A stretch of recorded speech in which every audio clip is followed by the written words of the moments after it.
Welcome to the Hawks Nest stream show. My name is Brendan Kane. This is the Seahawks weekly roundup coming at you today. A little bit of an unusual time. Couldn't get around in midday today. So we're coming in here in the evening. Hope you guys are having a wonderful week, rivalry week, a week that's just felt like is just already the buildup is there that you can sense both locally and nationally that this is a game that's got as big a stakes at play than we've seen here in Seattle in a little bit of time, quite a bit of time. So looking forward to this matchup coming up this week. But on the Seahawks Weekly Roundup, of course, what we're looking to really do is just take a final little bit of a look at last week, certainly look a little bit at the week ahead and figure out what's what from there. I thank you guys for watching today. Just a quick shout out, if I can, here to our sponsor, which is going to be TickPicks. Or not TickPicks, sorry. That's the other sponsor. This is going to actually be and I couldn't get my deal right here today. So I'll have to do this kind of the one way. First off, this is Sleeper. This is the app that's been sponsoring us throughout the course of this year, and they've been doing a great job in doing so. I'm very, very appreciative as I try to get my stupid thing right here. And this will work. There we go. That should get it. So Sleeper's been sponsoring this show throughout the course of this year, and they are the #1 sports app running right now. Yeah, I know you got a lot of options out there, but this one gives you more options you're going to find about anywhere else. Some of these things are a little restrictive on some of these picks, especially the overs and unders. I like to really be able to hand pick out where I want to get. You want to increase the rate. You got a guy who maybe has 20 receiving yards. You say he's going for 100 today, so you push the payout a little bit higher. They've got some cool little things in there to make this even more so interesting than your normal apps. Use my code right now, and you'll get matched up to 100% of your first deposit when you use my code NEST. These are my picks over on the right side, where it still was developing early on this week. We'll get some more picks as we get down the line here, but Cooper Kupp over 29.5 yards, revenge game. Tyler Higbee, 20.5 yards over that, as the Rams are a team that does feature the tight ends quite a bit, and we do tend to have some issues with tight ends. And I do think that the Rams are going to run a good amount here this week for 59.5 yards for Kyron Williams. We use my code today, and then you can just create a free entry, $20, no deposit needed. Just create an entry. They'll put $20 into your account when you create a login. They'll throw it right on into your account there on top of it. So $120 for me to you through the app here, Sleeper, and you sponsor the show at the very same time. We call that a win-win. Win. Thank you, though, to Sleeper for sponsoring the show this year. It's much appreciated. Hope everyone's having a great day out there as we will motor through some of the keynote items here that I wanted to touch on here just off the rip, which is, first off, no surprise here, to Marcus Lawrence winning Defensive Player of the Week this week. As you get 2 touchdowns as a defensive player, that's typically going to happen. He did add in another half sack on top of that. Played a pretty good game also around getting those touchdowns, but congrats to DeMarcus Lawrence for his Defensive Player of the Week. I'm sure that he has snagged that award once before. We've got a little bit of news from Ernest Jones. Here was his tweet earlier here this week, yesterday, actually. And he did the old rapper tweet where the guy's looks like he's passed out. Somebody gives him CPR, and then he rises back up and he's good to go. And so this would seem to be an indication here that Ernest is going to be planning on playing on this game. Some people were really worried about that one, and that you'd be back a little bit, even though Tyrese Knight played really well last week, that you wouldn't be able to hold up as well there if you didn't have Ernest out there. So Ernest is going to be running. Hopefully he is in good health and not dragging that knee along out there. But very encouraging news on that side of it. And then to the flip side of this, injury-wise, we also have learned Davante Adams is expected to play for the Los Angeles Rams here. So there was a little bit of a thing there with him on having a back, but looks like he is going to play. Give me 1 second here.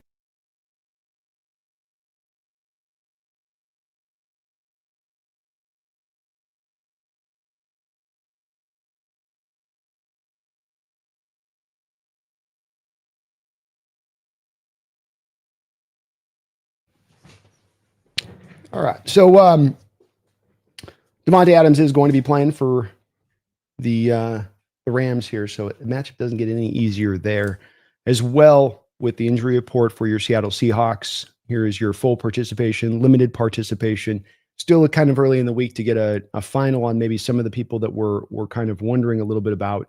But limited participation for Josh Jobe on the concussion. I'm imagining he's going to play. Ernest Jones, the same thing. Cooper's out there. He's going to be rolling. They rested Jackson Smith, not injury related, just resting the player. You're going to give these guys some little bits of break where you can, especially as you're halfway kind of into the year as it is here a little bit. Zabel with a heel, but he was a limited participant. Leonard Williams with a wrist. Cody White with the abdomen, and Jalen Sundell is a guy probably going to go on to IR, though they do expect him to be able to come back this year. So it doesn't look like it's going to be a full meal deal injury there. And Jake Bobo was out on the practice field as well out there.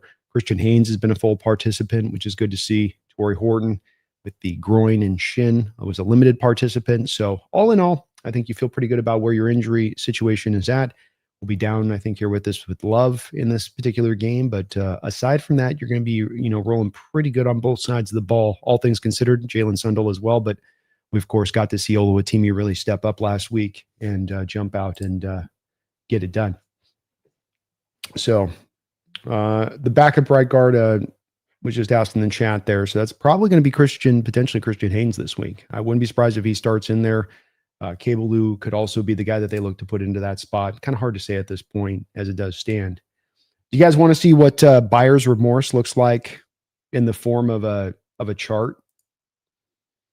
This is what buyer's remorse looks like in the form of a quarterback efficiency chart, to be precise. And if you look at the efficiency numbers here, there is not another quarterback in the sport playing a more efficient brand of football than Sam Darnold at the quarterback position. And then when you go back down to the bottom of this list and you look at the guy playing the least efficient at the quarterback position this year so far, below Dylan Gabriel, below Cam Ward, you see there J.J. McCarthy. So Viking fans, a lot of cope going on out there with the loss of Sam and not having him in the flux. Gino down there on the lower side too, as you can see in there. So very elite level of play from Sam Darnold, but there, whether he's MVP, whether he's the most productive, obviously he doesn't get as many attempts, but no quarterback is playing as efficient as he is at the position, which is pretty cool to see. All right, let's get over here to some of our segments today. And if you guys can for me, please hit that like button, walk it on in the doors. I do appreciate it quite a bit. And first thing up on the list here, as we always roll through on these segments, is going to be the PFF grades of the week. Let's take a look and see how the guys did.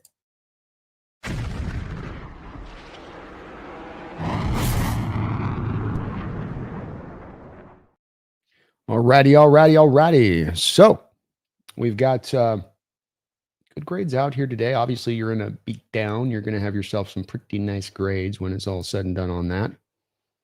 And we're going to go over here to the offense first and take a look at them. Jackson Smith-Njigba leading the way with a 92.3 grade, as he was only out there for 26 total plays in this football game. So Jackson didn't have to run necessarily as many plays. Cooper Kupp played more plays than he did in this one. And that was still only at 33 for the game. Kenneth Walker, your 1, 2, 3 Njigba Kupp. Walker has been very well graded. He's one of your higher graded running backs in the sport this year. It tends to be that way by PFF and their outlook of him. If there's a guy, you're looking, thinking you're going to get maybe, I think, as much a potential discount deal here. I think he's going to actually command a decent salary if he gets the open market, because some teams are going to look at some of the advanced analytical numbers with Walker, and it's going to factor in. Charbonnet also ran really well. No surprise there. That 30-yard run really seemed to kick some life into him a little bit and get him really jump-started in a cool way. He had a good game there. Oluwatimi stepping in for Sundell. And Sundell, as you can see in this game, was not having a great game. He was doing well in pass protection, where he's been good, but it's been a struggle for Sundell. He's one of your struggling parts when it comes to run blocking, and that was the case here. And when you specifically look at the grades here in this one, you can see that in particular, run blocking was a bit improved there when you had Oluwatimi out there versus Sundell. And it was very cool to see with him and Oluwatimi, as he was doing a lot of combo blocks and working together with those guys on the inside, and very seamless when he walked out there.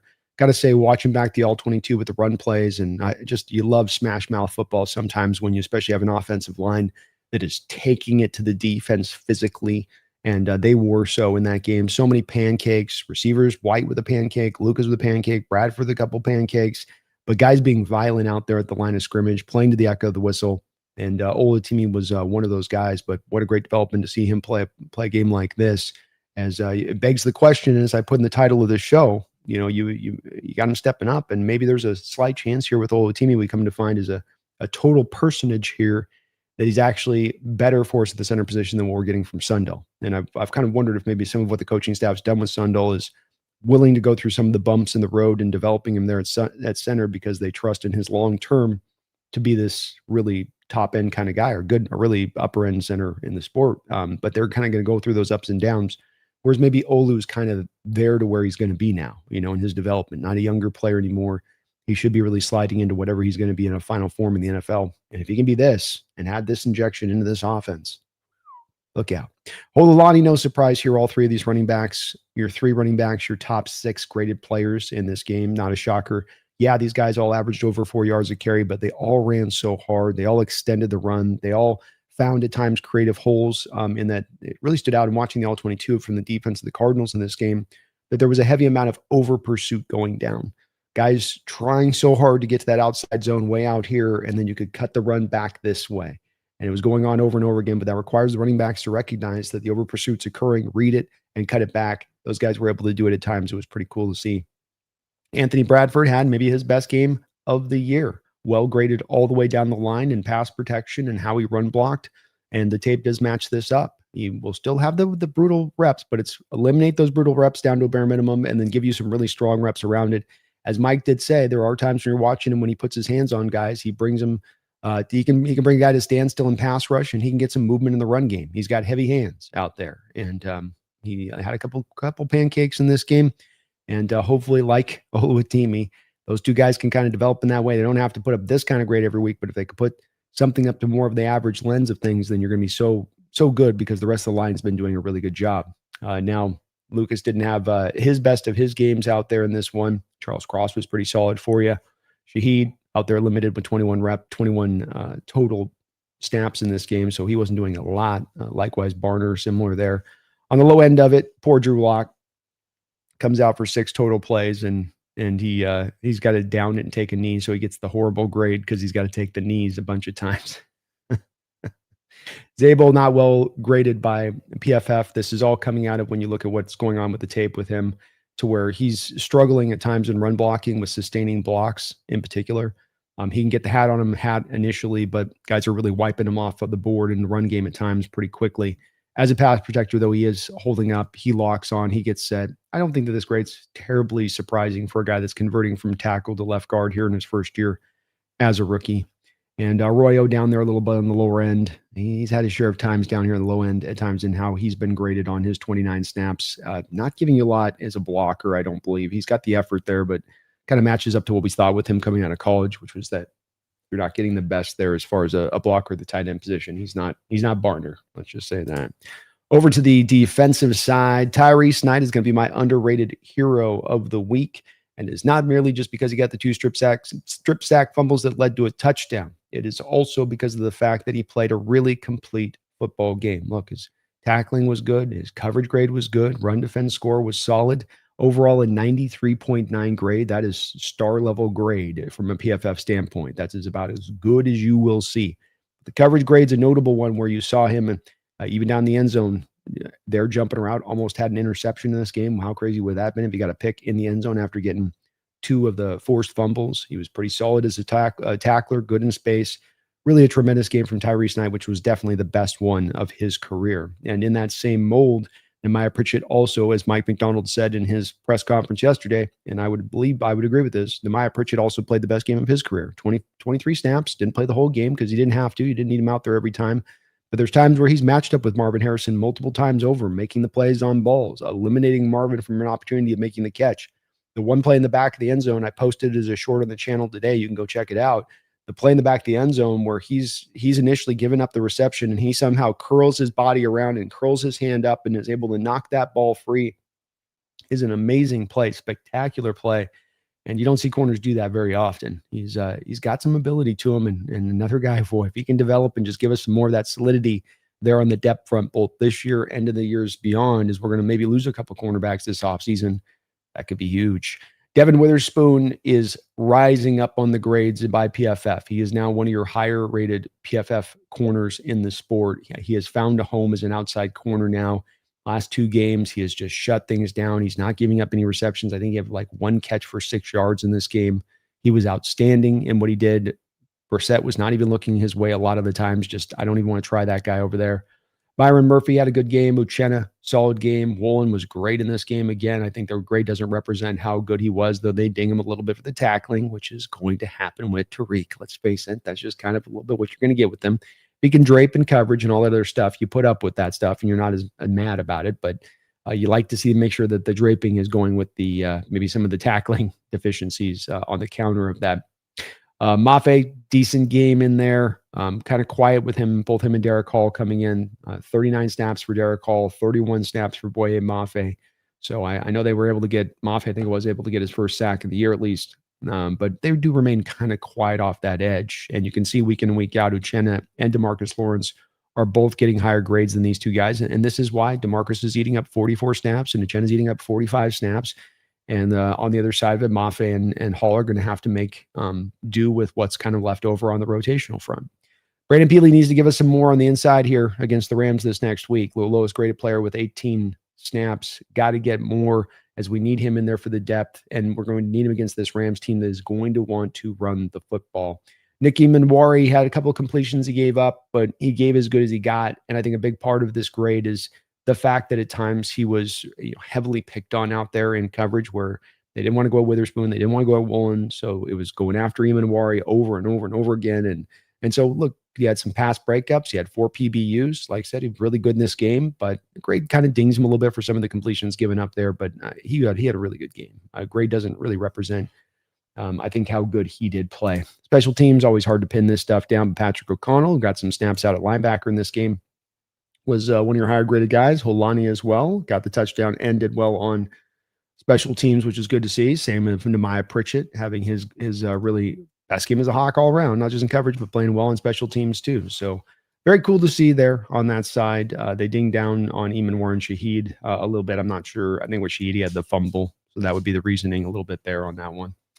But those are your grades there of the week for PFF. So Seattle grading out pretty well on this. You've got, as I said, you're looking at your top guys that are kind of at the highest point on PFF. If you want to kind of go down the line of this team right now, Sam Darnold is definitely up there. It's 1-1-1-2 with him and Stafford essentially. Walker's into sort of that top 3 territory of things. And Jigba's obviously up there as your 1 or 2 with Puka. So you've got some really well-graded guys there. Nobody really on the offensive lines pushing into the upper crust. Cross and Lucas are very solid, top 20 graded guys in what they're bringing. And Cup's been solidly graded as well as a receiver. He's like, I think, a top 15 rated receiver right now in the sport. So he hasn't got the opportunities, but he's done well with them.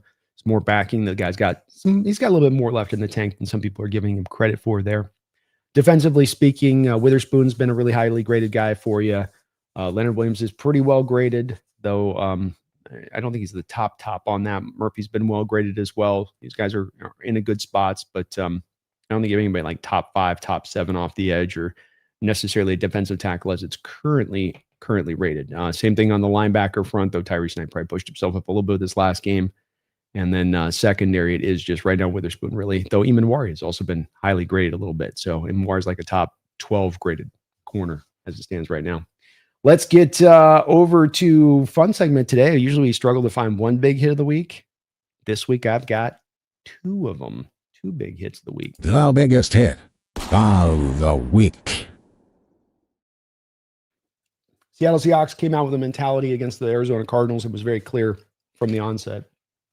Yeah, you went out and you boat raced this team and you lapped them, and you certainly won this game after the first quarter.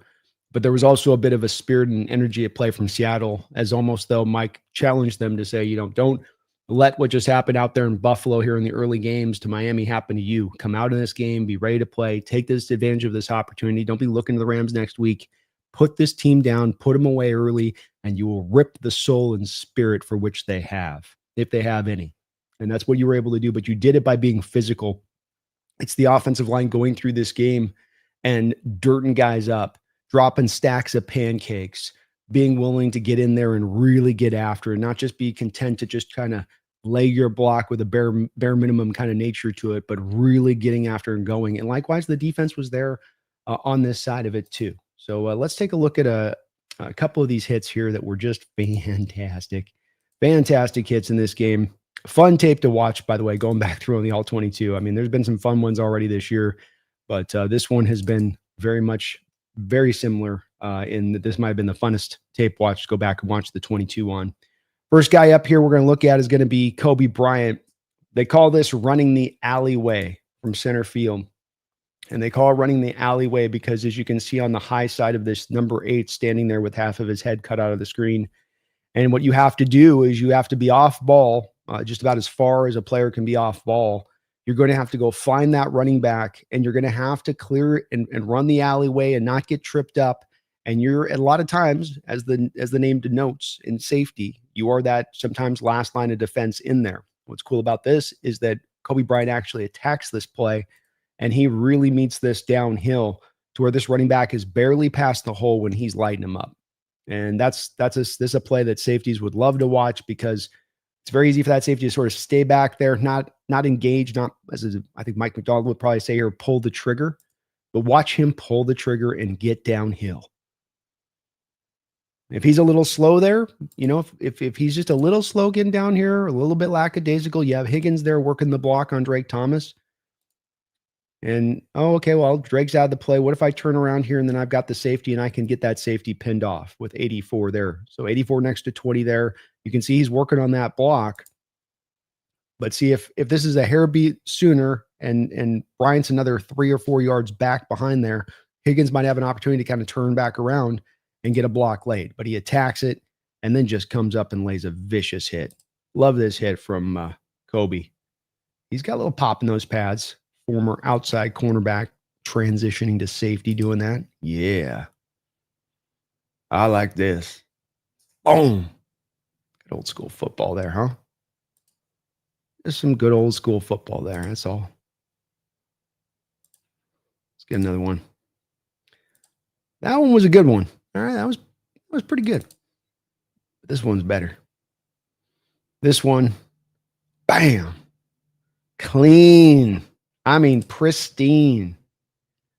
There's not a fleck of dirt on that hit.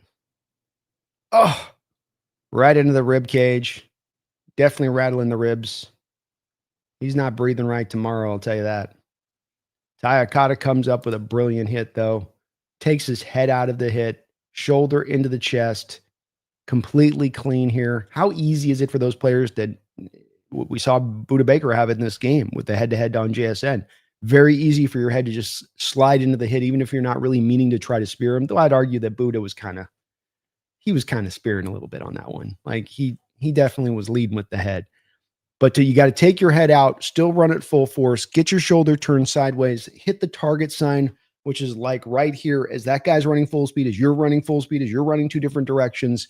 It may look like it's simple, but this one is not a simple, easy hit with all of those factors. It was much simpler back in the day when you could just light that guy up, hit him wherever you wanted, neck, head, wherever, just hit him, and you could light him up. But the best part of this play, beyond the cleanliness of the hit, is the fact that you dislodge the ball.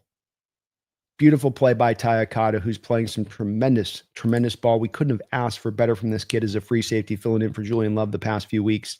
Him and Drake Thomas have been nothing short of revelations for the positions, considering what the trouble you could be in if you were tending to go to these kind of backups like this. Great play there by Akata. All over it. Knows how they're looking to attack him.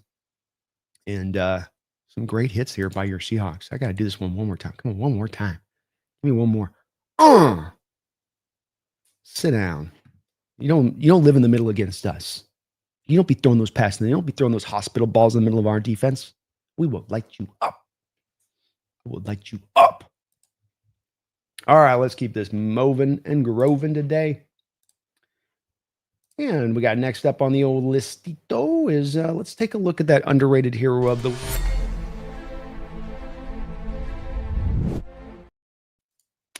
And my man, Tyrese Knight. Boy, oh boy.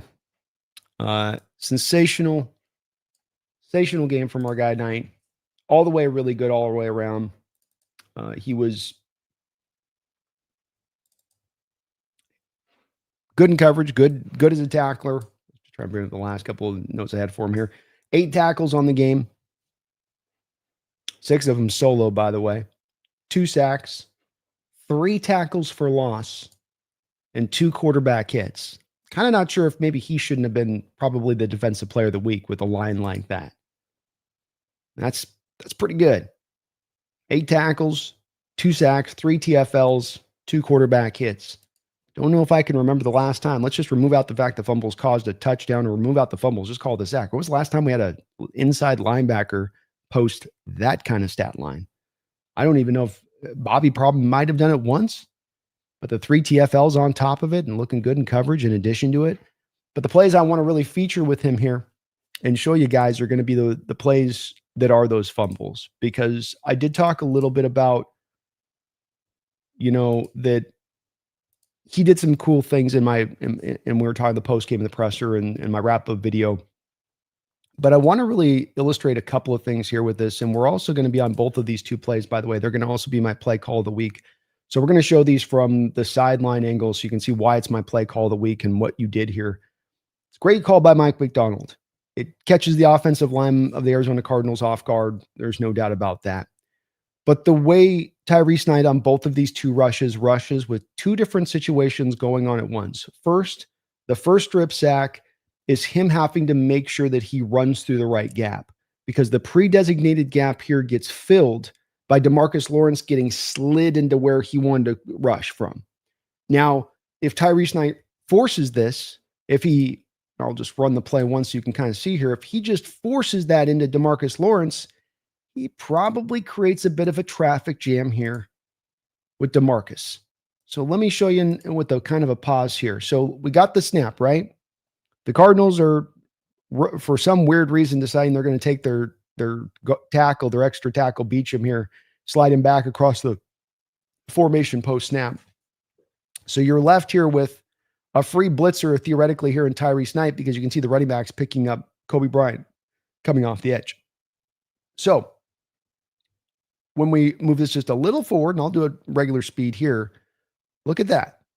Do you see the pathway for Tyrese Knight directly into the quarterback there? That is where he is supposed to go. But this starts to get muddled. DeMarcus he's fading into my stuff. He's fading, and now we've got a traffic jam. Now 2 men have become 1. He has disappeared behind DeMarcus Lawrence, and that's a big dude. It's very easy to disappear behind him. So now, do you continue with your momentum into the hole you were supposed to go with? Or does he drop a little hezzy here, peel around that block, let it just kind of the traffic clear through, let this traffic jam right here go past me, and then go, and be a little patient with it. He's a little patient with this to allow this to happen. And what it does is it gives him a free rush to the quarterback. That little step there, that side step, so easy for players without good pass rush instincts here to run themselves into the clog. You run yourself into Lawrence. You and Lawrence end up banging into each other. You neutralize each other. It doesn't go anywhere. So first, great job of getting out of that initial pass rush gap. But then again, the finisher here, and it's got to be noted again, like we saw in the hit a second ago, taking your head out of the hit. How many times have you seen a defensive end, especially a linebacker that doesn't rush the passer all the time with a quarterback, not be aware of their head smacking into their head? Like, they're not trying again to necessarily always hit him with the head. That's just that your head hits that quarterback. If it just ricochets, that's a 15-yard play. You have to keep it completely out. So there's a couple things going on here at once. Number one, keeping his head out of the play on Jacoby Brissett, and then attacking the arm at the same time. And being able to attack with accuracy on that arm to where, again, how many times do you see defensive players going for the arm and it brushes up the side of the head? And that's all it takes. Just that, 15 yards. So keeps it out, keeps both the helmet and his hand out of the play, forces the strip sack fumble here to go get the touchdown. So not just merely a great play call, and you got the guy as a free blitzer in here. I'll show you how you definitely put the Cardinals in Mike McDonald's bag on this play, and the second one at that. But it's also your ability to be patient as a rusher, to not to be able to read it on the fly, not just how it's drawn up on a diagram, but actually read it on the fly here. And as you sense him sliding past you, loop around, and you still get your free gap. Because if you're held up in the least here, if you're held up in even the least there, you're not going to get back there to make the play. He's in the process of throwing it. A half an extra beat to get to the quarterback. You're not getting that quarterback, and he's completing this pass. No doubt about it. And he will complete this, and the guy was wide open, and it would have gone for a big play. So huge play in this game with what he did there. Comes back again. Less than a quarter later? Less than a quarter later, we got him coming back with another strip sack. This one, though, has got a bit of a different flavor to it. Now, on this one, him and DeMarcus are actually running a loop game here. So he's technically speaking here freeing up DeMarcus Lawrence to go make this play, by the looks of it to me. But what happens is that the running back gets so confused by what he's doing. So what he's doing is he's hitting DeMarcus Lawrence's guy. He's there to try to attack DeMarcus Lawrence's guy so that guy can't get to him, and then he can loop back around. As you see, Lawrence gets freed up on it. What happens is that the running back just blows his block so badly, and Tyrese Knight is so quick to attack. He's so vicious with it as far as just getting back there so quickly that the running back, DeMarcado, just gets kind of confused on the play. So not the same blitz. See how he goes to the left there? See how he's going to attack that lineman. He's trying to give DeMarcus a free rush there. He's doing the dirty work on this play, essentially. Dirty work, frees up DeMarcus, but he's also freed up too. Just slides off the running back's block. Tyrese is a big dude. Hard to just get kind of a glancing block on him and expect that that's going to do the job. But a hell of a play. Always nice when you do the dirty work for a teammate and you still end up coming up with a sack. And then that teammate gets rewarded anyway with a touchdown. Not too shabby. But one of the better days we've gotten to see from a inside linebacker, I'd say even in Seahawks history, putting up that kind of stat line, having that kind of impact. And these were not cheap sacks. These were not, he just kind of lucked into it and they forgot to block him kind of sacks. He had to go make this happen. Very impressive. Very impressive, but a hell of a game from Tyrese Knight. Hopefully he can continue to build upon it. He talked in his press conference a little bit about the fact that he's been dealing with the heart issue and the knee thing in the offseason, and maybe not able to get yourself to kind of that 100% of where you were last year until you're sort of halfway into this year a little bit. But he has been sort of the good soldier and not, bemoaning his station and the fact that Drake Thomas has taken his job in a lot of ways. He's just kind of put his head down, worked, and been ready for his opportunity. And when he got his opportunity this last week, he gave the best game of his career. That's the kind of spirit you want to see from your players when they are faced with some adversity. And it was very impressive. Very, very impressive. All right, let's keep the good times rolling here. And gotta get my play call of the week here, but I gotta find my thing here. Where's my thing? Where is it? See, you don't prep right, and this is what happens. Well, we're just gonna have to do the play call. We'll do it live. Don't know where my deal's at. It's done disappeared, my play call of the week sound. So we'll just have to do this the old-fashioned way. Let's just go to it then. Let's go these two plays and take a look at these. What would be my play call of the week? I'm going to say it's both because they were both such great play calls and both two different play calls at that and what you did. Not you just doing the same thing back to back, but they got the same result, but absolutely two different ways in which you got it done in this one. Over here. Okay. And I can't play the whole play of the touchdown, of course, because you can only show so much footage on this type of stuff.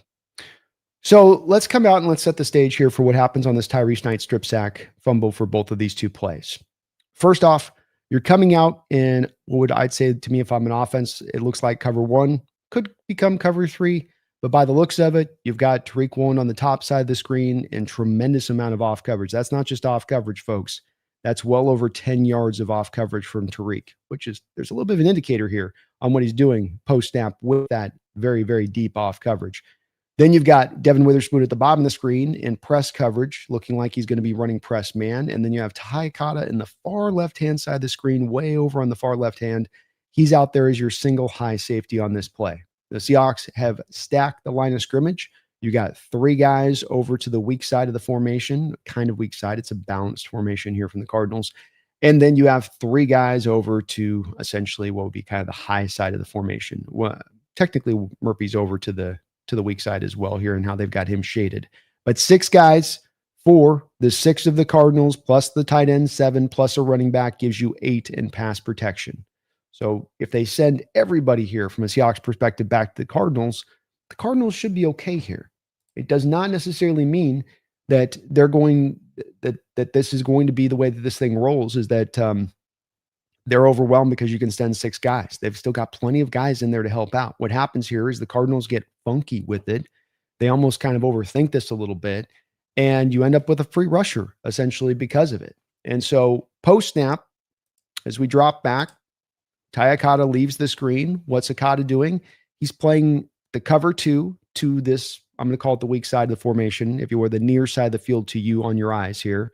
So he's going to the near side. He's doing that because you have Devin Witherspoon in press trail coverage.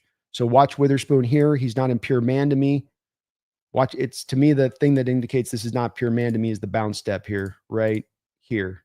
That bounce step where he doesn't just try to run right with them, but kind of bounces, wants to stay in sort of the trail coverage technique here. This is what you would typically do with the old school cover 2. You press up the corner, and then the corner's kind of in a way letting the receiver get a little bit of, not separation, but a little bit around him because he's there to run the trail. He's there when he tries to go to the out and the in route. You can be more reactive to that versus if I'm in the hip pocket and I'm trying to run step for step with the guy, he can lose me quick with a juke because I'm trying to be literally glued to him. So it's a cool technique in order to sometimes take away some of those routes that when you're in man coverage, you can be susceptible to. You've got here on this play the help over the top from Witherspoon's perspective. So he wants to make sure to take away anything that's going to be underneath here. If it's a stop route, out route, in cutting route to the high side of the field, Tariq Woolen is dropping to cover 2. It looks a little bit like he's he's turning into a cover 2 safety essentially. We could argue on this about semantics of whether he's playing cover 3 off corner coverage. I would argue that he's so far off at this point, he's basically become a safety on this play. But you can see he's not in any way, even off the initial steps of look at the high side receiver here, even off of his initial steps here, Woolen's not reacting to it. And the reason he's not reacting to it is because I think he's playing that cover 2 to the other side of the field. And then you can see he's got Uchenna Nwosu and Drake Thomas taking away the dig route and the over route here. If the receiver's going to come back short on a comeback, Uchenna's there, Drake's there for the in-cutting route, and then Woolen's there if he's going to go deep. So now we get back to the front side of this. A little bit of confusion for Brissett and how he sees this at the snap. This is one time where Mike is not really trying to as much confuse you here pre to post snap, in my opinion. He's just, he's running it kind of straight up. It's more of the blitz, I think, that kind of surprises the Cardinals and how the Hawks look to run this one. So you're going to have Bryant and Emanwari from the bottom side of the screen both come. Emanwari here, watch if you can for me the way Bryant gets off the snap versus Emanwari getting off the snap. Okay, so watch 8-3. Watch how quickly 8 gets off verse 3. And I don't think this is being done, by the way, because Emanwari can't time the snap count. I think he's timing the blitz up here for things to hit at a certain beat. So the first beat is Bryant eliminates that first rusher. Let's go slow here. So Kobe Bryant eliminates the tackle. Emanwari's coming back, and he's probably surprised as hell because he thought DJ Humphries was going to be there, but Humphries is going back across the formation 68. He's going back across the formation to go help out on the other side.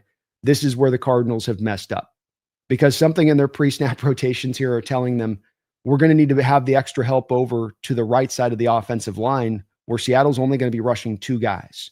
So you end up, just watch that high side of the offensive line here. You end up with 4 offensive linemen on 2 Seattle Seahawks. And I showed you guys a cut up with Houston a couple of weeks ago of the same freaking thing, where you end up with your fronts. And this is why I love stack boxes, is because you can just end up making offenses look silly, where you've got 4 guys. Humphrey's not even blocking anybody. He's just like, uh-oh, we messed up on this play. I got nobody to block. So then what this does, of course, as I pause it right there, is now your Seattle Seahawks have 1, 2, 3, 4, the 3 Cardinals that are remaining there. So how do you get the free rusher? Tyrese does a great job with the sidestep to get around the clogging that's going on with DeMarcus Lawrence on his block. Emanwari with a little hesitation step there to allow everything to widen out with Kobe Bryant to take that tackle as wide out as he can. Because what you don't want, why he's kind of stuttering that, is that if he tries to time it with Kobe, you can end up then with the running back filling the hole right next to the left tackle. And now there's a wall there that Tyrese Knight doesn't have a free hole to get through. But because Kobe attacks quickly first off the edge, and then Imanwari kind of stutters coming in there, there's a pathway there for Tyrese Knight to get in there. It's Tyrese's sidestep as well that helps this. But you can see again, watch him getting off there where you can see with Nick Imanwari, he's just doing a little bit of a stuttering of his approach there, all setting up the timing of this play. Purpose of to eventually get the free rusher at the quarterback, which is just what you do. And from Jacoby Brissett's angle of this, it appears he's wanting to go to Marvin Harrison. Rewatching the tape with Jacoby Brissett this game, he really wanted to just get too hyper focused on Marvin. And every read, he was really at times not even looking at his reads. It was just like he was just looking over to Marvin. Let me get it to him. So he comes back out of play action. He's looking to Marvin first, but you got Tayakata over the top with Devin Witherspoon running trail coverage.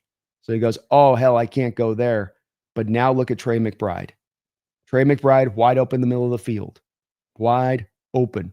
Because you've taken Uchenna and Drake Thomas to take away the top route, the high route, you've dedicated those two guys to him and you want to keep clearance deep. This leaves Trey McBride wide open in the middle of the field here. But because the timing of the play is so sharp with the fronts, the timing is so beautifully ran by those guys, Jacoby cannot get the throw off even though he is there and wide open. Look at this play here with Trey McBride when he starts to throw this ball. That's going to be probably a 20-yard play. Devin Witherspoon is trying to run after Marvin Harrison. So even if Trey catches that, Devin to turn back around and make the tackle, 20-yard play waiting to happen. But the timing is run perfectly all the way around here. Nobody messes up on their job. Everybody's on point. Details are correct. And Tyrese Knight, of course, with that nice little sidestep just to kind of seal it up. Hell of a play call there by Mike McDonald. And I love when he gets into his bag because it just seems to give these offenses problems time and time again, and they just don't know what to do about it. The other play call on this one I wanted to feature being the second one, a little bit of a different look this time. So on this look, you're going to have a cover two, not a cover two look, actually. This is a little bit more what I would call traditional safety look. Nick Imanwari is actually playing kind of a free safety role here. Then you've got Kobe is kind of playing your strong safety here on this play. It's a balanced offensive line front here from the Cardinals, the tight ends over here, but it's kind of an interesting look from the Seahawks in that they're a lot of times they'll go to the cover two shell where your safeties are going to be even on a line 12 yards off the ball. Here you're playing it a little bit deeper here. Again, we got that beautiful stack box, and that is the one thing of commonality between these two plays that they both have that you utilized. You've got the 1, 2, 3 here on the right side of the Cardinals line. Then we've got the 4 to the high side with Drake Thomas threatening to blitz up off that edge. So Cardinals have this, again, well blocked as far as at least the theoretical numbers game goes because they have 6 blockers plus the potential chipping of Trey McBride in there for then the 6 potential pass rushers of the Seahawks. And the Seahawks are actually going to, of course, drop guys out. So you're not going to get the pure 6 here. You just don't know who's coming from where. That's the problem. And that's what happens here. You drop out the 2, and that ends up creating the confusion here on the offensive line and pass protection once again. So Drake Thomas drops out. You have Tayakata in there at the line of scrimmage dropping out. And, of course, then, as I showed on the earlier run there with Tyrese Knight, he runs a great game in there. It's such quick pressure. I mean, this gets here so fast on the drop. By the time he's to that back foot, Tyrese Knight is bearing down upon him. Again, like I said earlier, you can see here as you look at Jacoby Brissett, where's his eyes at right now? He is locked in on Marvin Harrison. He has decided on this play, I'm going to Marvin Harrison very early. And the problem with this is that this is a long developing route. You don't have the time on this route for this thing to develop for you to be able to get this throw off, period. Not to mention, it's not even open. I mean, he goes to throw this thing. He's trying to throw that to Brissett, and it's kind of like a wheel route. Look at, or he's not throwing to Brissett, he's throwing to Harrison. Look at Harrison at the top of the screen, kind of running a little bit of a soft wheel route there. He's not open. Like he was going to throw that where it wasn't even there. Now it's a deep ball. It probably thinks it's going to be incomplete, worst case scenario.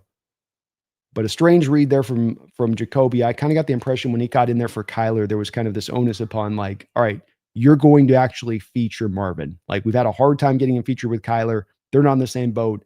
I need you to be on the same boat and actually feature this guy, get him his targets. Really seemed at the head of the stack of what he was trying to do in this game because as well, Trey McBride again here. I mean, as good a day as Trey had, again, probably open for a nice little in-cutting route off the chip here. He chips Boye Mafe, sits down. Not going to get a big gain on that one, but it's not going to be a strip sack fumble. And I'm not really sure with this play what it is with Brissett pre-snap that takes him to Marvin Harrison, because you do have the two safeties over the top, and Bryant's dropping post-snap. So even the corner on the wheel routes got help over the top.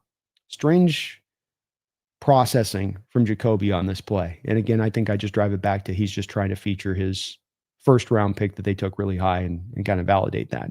Stack boxes, though, you don't have to send everybody. Why you like to do these stack boxes is because you dictate protections. They see these guys up at the line of scrimmage.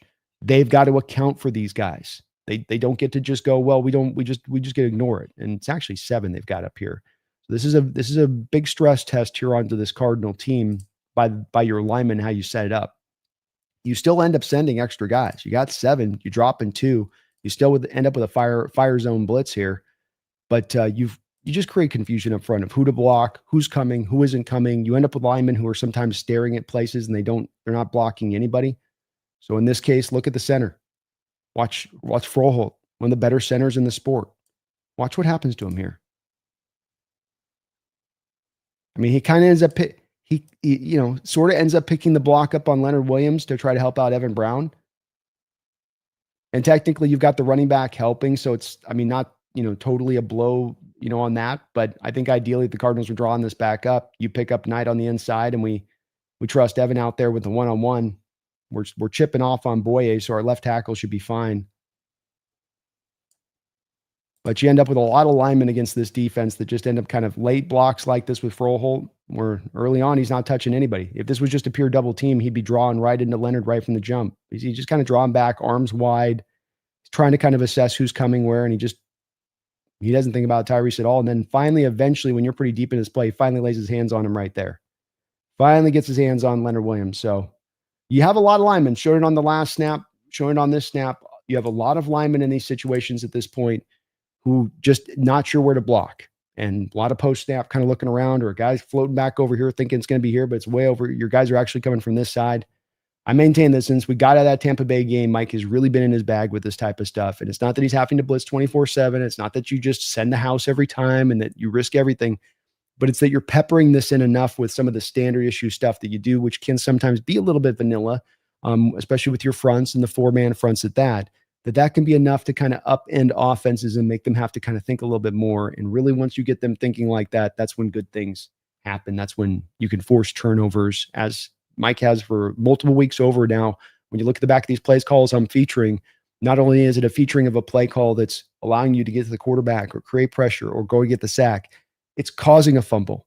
It's the play against Washington I showed last week where Tyakata goes up there and gets the interception, high pointing the ball, because you were able to get the pressure there on Jaden Daniels with that pass rush, with that blitz, with those blitz looks that you were sending that way. And so this is why, to me, it's such a valuable tool to utilize. And Mike can't forget about it, like he did with that Tampa Bay game. You can't forget about it. I think this week you're going to have to forget about it a little bit because of the fact that you just don't want to be blitzing Matt Stafford. Part of the reason that Matt Stafford is having the best year of his career right now is because of the fact that teams are blitzing him at an incredibly high rate. And the reason that teams are blitzing him at an incredibly high rate are the same reasons that teams are blitzing us at an incredibly high rate. They're running a lot of 13 personnel. They're not maybe rocking as much of the condensed splits as we are, but they certainly are rocking 12 and 13 personnel a lot. And standard issue in the NFL right now, if you're going to rock a lot of those personnel groupings, defenses are going to counter that with heavier base, and they're going to counter that with a lot of blitzing. Even for a guy like Stafford, who's seen every blitz in the game, who you think that you wouldn't want to be doing that with, or very little throughout the course of the game, just to maybe if anything, give him a curveball every once in a while off of your fastball. But great play calls there from Mike McDonald. He's had a couple every week. And how good is your coach? How good can your coach set your players up to be in a position for success? Can you put a player in a position for success where it's not just a matter of, you got the free blitzer and you got the sack, but you generate a turnover as well with that brilliant play call. Part of why we say with Mike that we really feel like he is a guy that's got that kind of upper crust thinking from a coaching standpoint, as far as being a true, mastermind genius. These terms get tossed around probably too wantonly, but a guy that is as smart as you'll find as a defensive-minded coach in this sport right now, on the cutting edge. Cooper Kupp was talking about in his press conference today, where he is always wanting to develop and adapt and evolve. I think Kupp referenced him like a virus. And I think that that's very true, and that Mike gets it. And that there's a lot of defenses, I think, not just in our old defense here, but in defenses of the prior eras, they were very stodgy. They were very stringent, and there was not a lot of flexibility, and there was not a lot of guiding principles of evolution within these schemes. They just were what they were. Like, they had been developed, they were good, they never need to be touched again, timeless. And that's really not the way that football works, especially on the offensive side of the ball for years. It's always things developing, adapting, pre and post snap motions, the read option looks, wildcats, bubble screens, fly sweeps to counter the run game, pre-snap, post-snap motion. These are the things offenses have been doing for years, and adding details and layers to that side of the ball, making it more complicated and hard for defenses to deal with. You got to do the equivalency on the other side of the defense. And I think defensive coaches tend to have a draw to want to lean into simplicity. Simplicity is great, but simplicity can also be easily accounted for, and you can deduce very fast what a team's trying to do if they're going to live in that sort of simple area of things. I thank you guys for watching today. If you can for me, please do hit that like button, as it does help out the channel tremendously. Got one more item I want to take a look at, and that's, we always got to keep an eye on the enemy. Got to keep an eye on the enemy. We're now 3-1 in this division, but this is the best division in football. It has been that way. The only thing that caused the 2 losses last week from within this division was because 2 of the teams had to play 2 of the other teams, or else we probably would have gone 3-1 to 4-0 again this last week. But let's take a look. Let's be a quick one on this one. What's going on in the NFC West? Got to keep an eye on the enemy.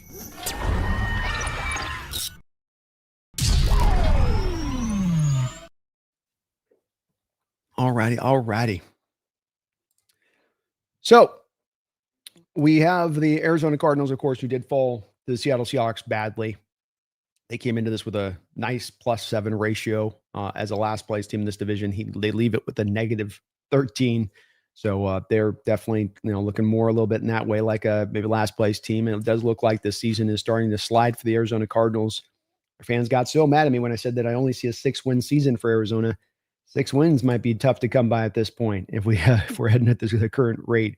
But we, of course, ran them out of that building early on out there, and then they had a little bit more salt dug into the wound today as we learned that Marvin Harrison's going to have an appendectomy. And the San Francisco 49ers are due to play the Cardinals this week. So the loss of Marvin Harrison is probably going to factor in pretty big, especially since Zay Jones also went out of that game for the Cardinals. I had the Cardinals winning this one against the Niners before I learned that, but you got to give the tip of the cap there over to the San Francisco 49ers at this point coming into that game, as the Niners really are needing to get that win if they want to keep their playoff hopes alive as well. They really understand, I think, what they're dealing with. This has got to be the one that they grab it. But Brock Purdy is also coming back out there, despite the fact that Mac Jones has played so well. They're going to go back to the Brock Purdy. They don't think they want to encounter the issue of coming into this next offseason going, this contract, oh God, we got to get out of this thing.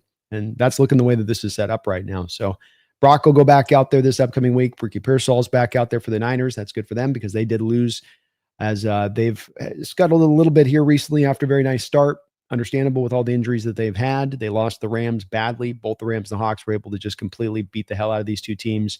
And I think have separated themselves now from these 2 teams pretty thoroughly. There's a part of me that does wonder, it would have been cool this season to have a Niners team a little bit more at the height of its powers as a test for these 3 teams and to see who could have kind of won out of those 3.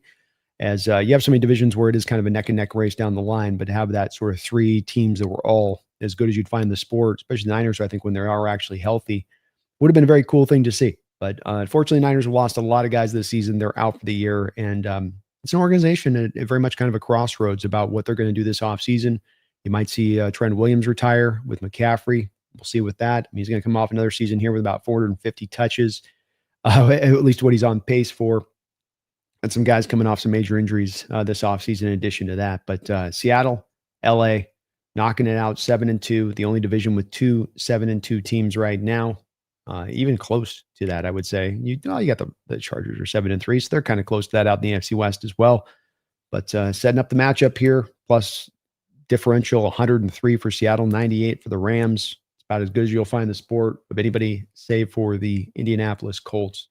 Hell of a year for both of these 2 teams so far, and I am jacked for this game, as just biggest game we've had in years, but also just this is, to me, what we celebrate and watch football for, is these kind of matchups, these kind of games, these kind of opportunities where you really are going to get a chance to make a statement in the NFL. You're going to make a statement in the NFL, make a statement to your fans about where this team is at. I want to say that I don't think that this is a make or break game from a Seahawks perspective in 2025, that we've all been waiting and loaded up for this kind of game to happen, and we want to see success finally now. You haven't been able to break through in these kind of games the past couple of years, so now's the time to make it happen. But I would say with that, it's not the requirement of this year, or that this year can ultimately find the greatest of success if you do lose this game on the road to Los Angeles Rams. You do play them again. There's still a lot of games to be played this year. Because you've taken care of business with this schedule in the parts that are, if not easier, not as hard as some of the parts that might be coming down the line of this season, that's going to put you in the position to be able to still go and find that success if this is a loss. But boy, would you like to have it. Boy, would it feel good to be able to come off the end of this one and take this game and go, that we've got that final step and taken. It's in the side of this team to go and get this kind of game against this kind of opponent. We have arrived. We are here. We are ready now to go. It's a little bit of what we wondered about in that first game with the Niners in the first game of the season about, okay, measuring stick game for them. Niners are an older team, but they're going to have all their guys kind of at full health or near full health to start the year off. So where are we at with that? And, you hang in there with them, but they still beat you at home in the opener. So let's see what we can do with this. See if we can pull this on through, but it's a hell of a division this year. No easy outs as they were.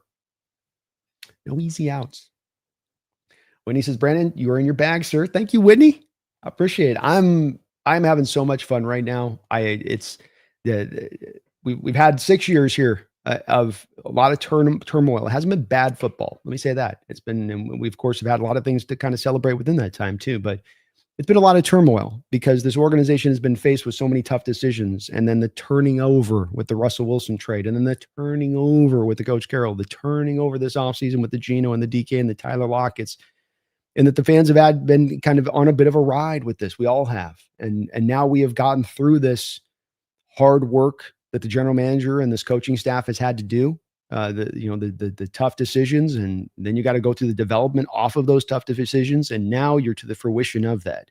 Now you're to that precipice of that next step. And it is such a fun team to watch. I've talked to so many people out there that are not Hawk fans, and my collabs that I do with these guys behind enemy lines and people that I speak to on the round table that just have random discussions with on our little Slack channels and whatnot. And everybody just loves watching this Hawk team. It is very interesting of how much it reminds me of the Legion of Boom teams, where Legion of Boom was really kind of the team America was rooting for. It wasn't just because us in Seattle and, well, yeah, you root for those guys out in Seattle. It was because like the team was so much fun. Marshawn and Richard, Earl and Cam.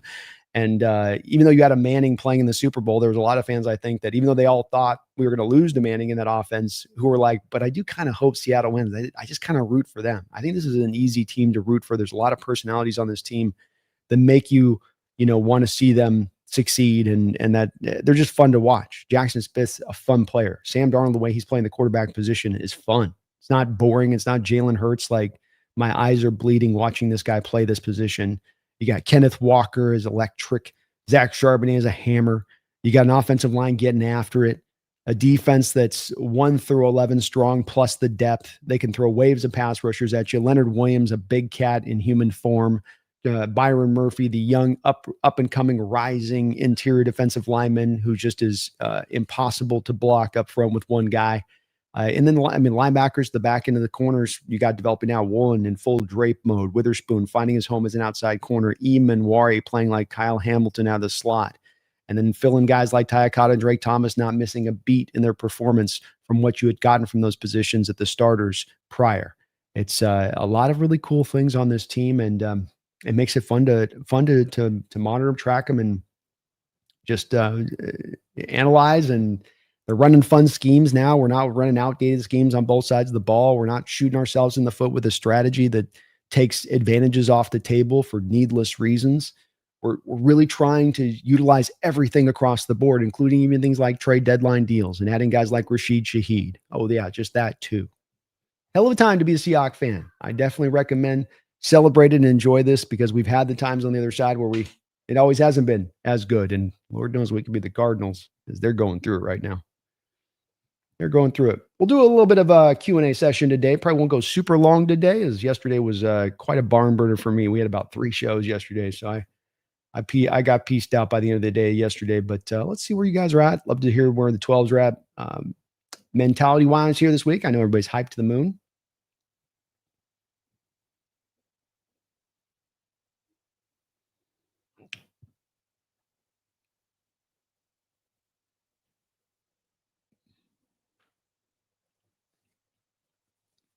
Joe Smith says, wow, I just saw that the Rams defensive coordinator is Shula, as in Don Shula. That's cool. I want to say he well, let me make sure on this.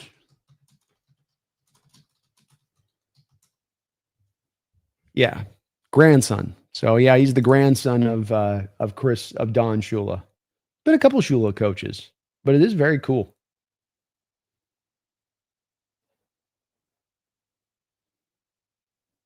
Adam says, who has more sacks next week, Hawks or Rams?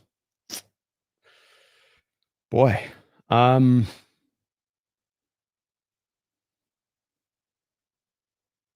think they both have the same number 3, Adam. I don't think either quarterback is very easily sacked, maybe even 2 each. And both of these offenses do such a good job, Adam, of getting the ball in their hands so quickly that it makes it hard to get to the quarterback. And then they both run the ball. They're not going to be, ideally, neither of these teams want to be a high volume passing attack this upcoming week. So again, just less opportunities for pass rushers to get after it.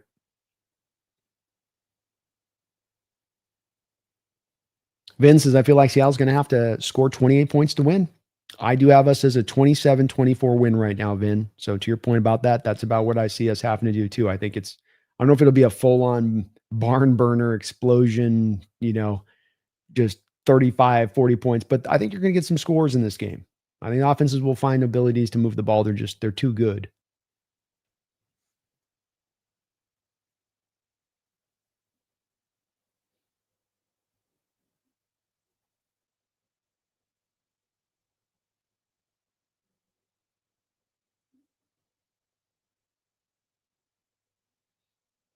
Yeah, Joe, I do wonder a little bit about our front four generating pressure recently. A little bit of thing that did stand out in this game against the Cardinals is that when you did bring up the stack boxes, when you did blitz, you got home. When you didn't bring that stuff as much, I don't know if the pressure was as consistent as getting there.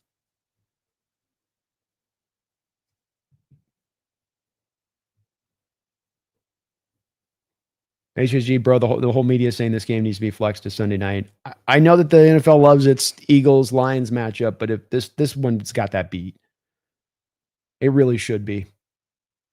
But I think the other part, the factors, is I think they only get 2 flexings. And they probably want to wait with us only being almost about halfway into the year, a little past halfway. They probably want to wait. Appreciate you, Whitney.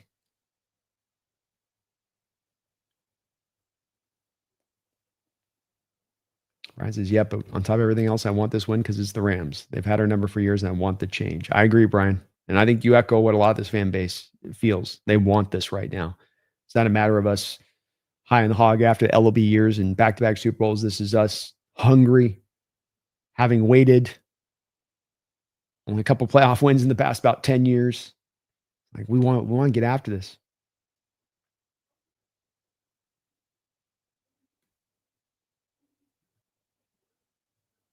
Base got 42-9 Hawks. I love it. Let's go. HHG 23-20. I like this confidence. HSG says, get your heart meds ready. It's going to be a heart attack Hawks game. I think so too as well. Catalyst is hopeful, though. There's no heart palpitations. Oh, Catalyst, you know it's coming. We've had plenty of comfortable wins this year to rest up the heart. Now we come down the home stretch. That left arm is going to be locking up on you. Oh!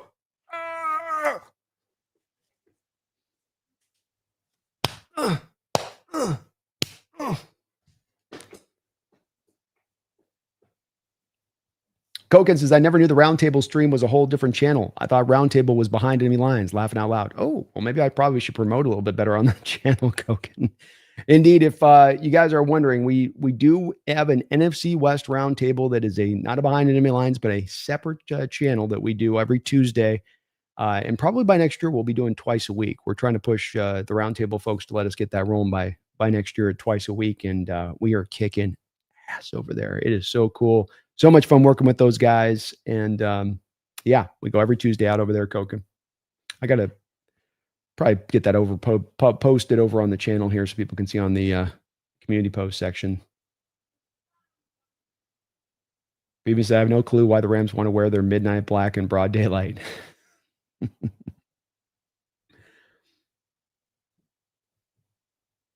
Dude says, which team can sustain injury better? Not that we want anyone to get injured on the other side, but injuries happen. I think that we're in a little bit of a better position. Let me just go, for instance, doom like, okay, the Rams lose Jared Verse. You know, they're going to go to a rookie now to fill in off that edge. Same thing with a Byron Young. Probably the first guy coming off is the kid out of Michigan. I like him, but you know, he's not going to be the same of what you get with going to a Derek Hall or a Boye Mafe. I would offer the same at the inside linebacker position. You lose Landman, you're going to like Troy Reader. That's not great. Even in Landman's case, you can get after him in pass protection or in coverage a little bit. They're going to be down to Khalil Witherspoon in this game, who's been probably their number one corner. So they're already a little light there. They have Emmanuel Forbes out there. I mean, they lose one more there. Yeah, they're in some troubled shape there a little bit. You know, McCreary can help him out, but he's really a slot guy in what he does. Safety, they might be able to sustain a little bit more there. Offensive line, they're probably in okay shape there to deal with an injury a little bit. Certainly tackle, I think they've got some depth. Running back, they're okay. Corum can be a little bit hit or miss for me. But obviously, if you lose a Devontae Adams, you know, or you lose a Puka Nacua, and you're just down to one of those guys, they're already down two to Atwell, so they would not have the receiver core of depth that we do. You could say that their 1-2s maybe better than our 1-2, but we certainly have better depth there. So overall, we're better situated depth-wise than them. Space is fun to let loose in the round table. It is. It's just a good little alternative spot to just cut it up. Especially in your first place. That's true too, Space. Those, you could tell that Jesse and Mike are going through it a little bit on the other side of that. I would be too. To them, I get it. Noob, I feel like I've been waiting for the Seahawks to catch up to the Rams and 49ers since they both started. It was hard with Pete and Gino. It's always felt like we weren't the better team even when we won. Yeah, you have felt like you're behind. Great point. You felt like you're behind them and you've been far behind them at times in these games. Not always that you're beat by a million points, though there have been times that we definitely got, you know, lapped by them in a couple of those games, but you just didn't feel like you were ready. Even last year, even I would say at times when we played Niners, you took Bosa being out in that second half of that second Niners game for you to get the win. In the first game, they completely, you know, ran you off the field. And it's been frustrating. You're, like you say, we've been kind of waiting for you to kind of stand up toe to toe with these type of teams. And there's a lot of in the fan base that say, I need to see this from you against the Niners, the Rams before I'm going to believe it in this team. And I'd say that that's a fair outlook because there has been so much of a kind of quasi ownership by those teams here going back for a few years now, certainly since Shanahan and McVay came onto the premises. I did see the AJ Brown quote feed me. He's being a little weird with his whole situation out there and what he's got going on. And I'll tell you, the diva nature of wide receivers and the ego of wide receivers. I don't get it. I understand that you want to cement your legacy with stats and statistically this and statistically that, but how about be a champion? You know, how about, you know, make that the onus of what you're trying to do from a brand standpoint. But it does seem like AJ is going to be out of Philadelphia by this offseason.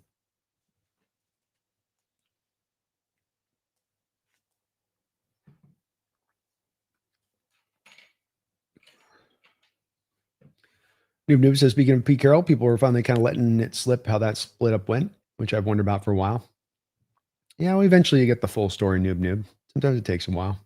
Kendrick, I got Charbonnet and Walker on my fantasy. I got Walker on my fantasy too, Kendrick. I never know which one to start. Which one should I start this game? I mean, I've been trying Walker out, but that's partly just because Walker was going to be one of my two-piece package with Saquon Barkley.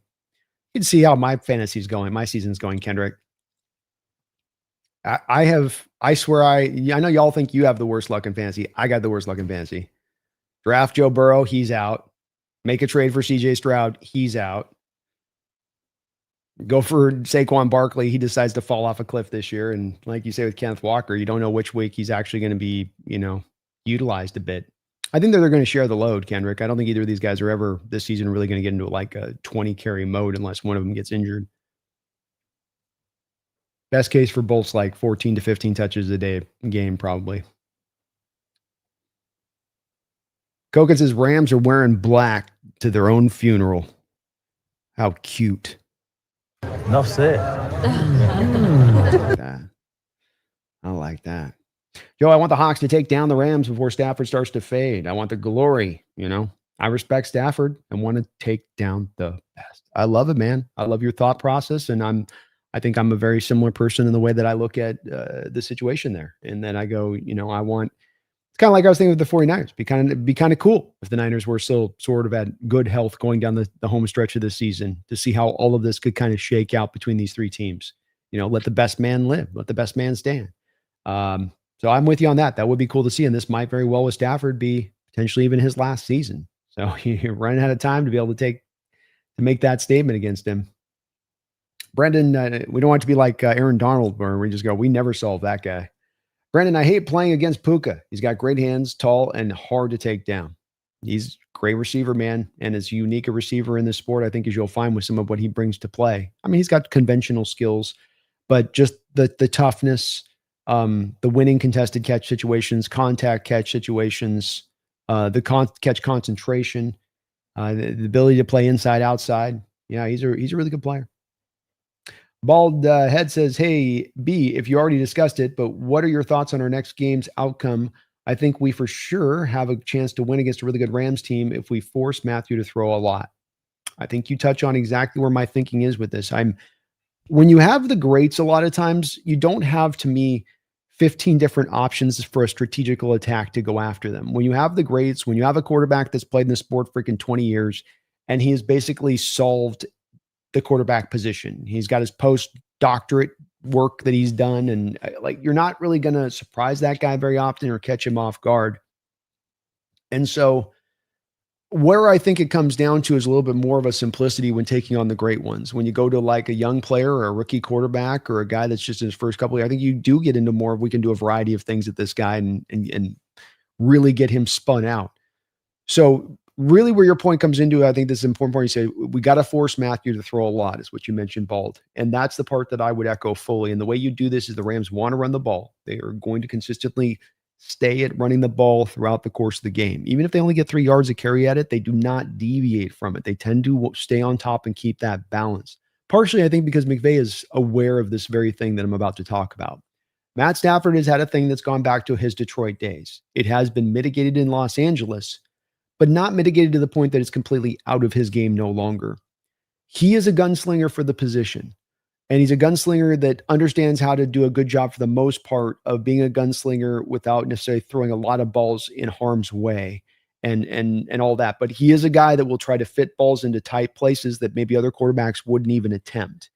So you stop the run to remove their ability to consistently stay with that as much. And then to get them to the place that you're talking about, Bald, which is get him to a high volume passing approach.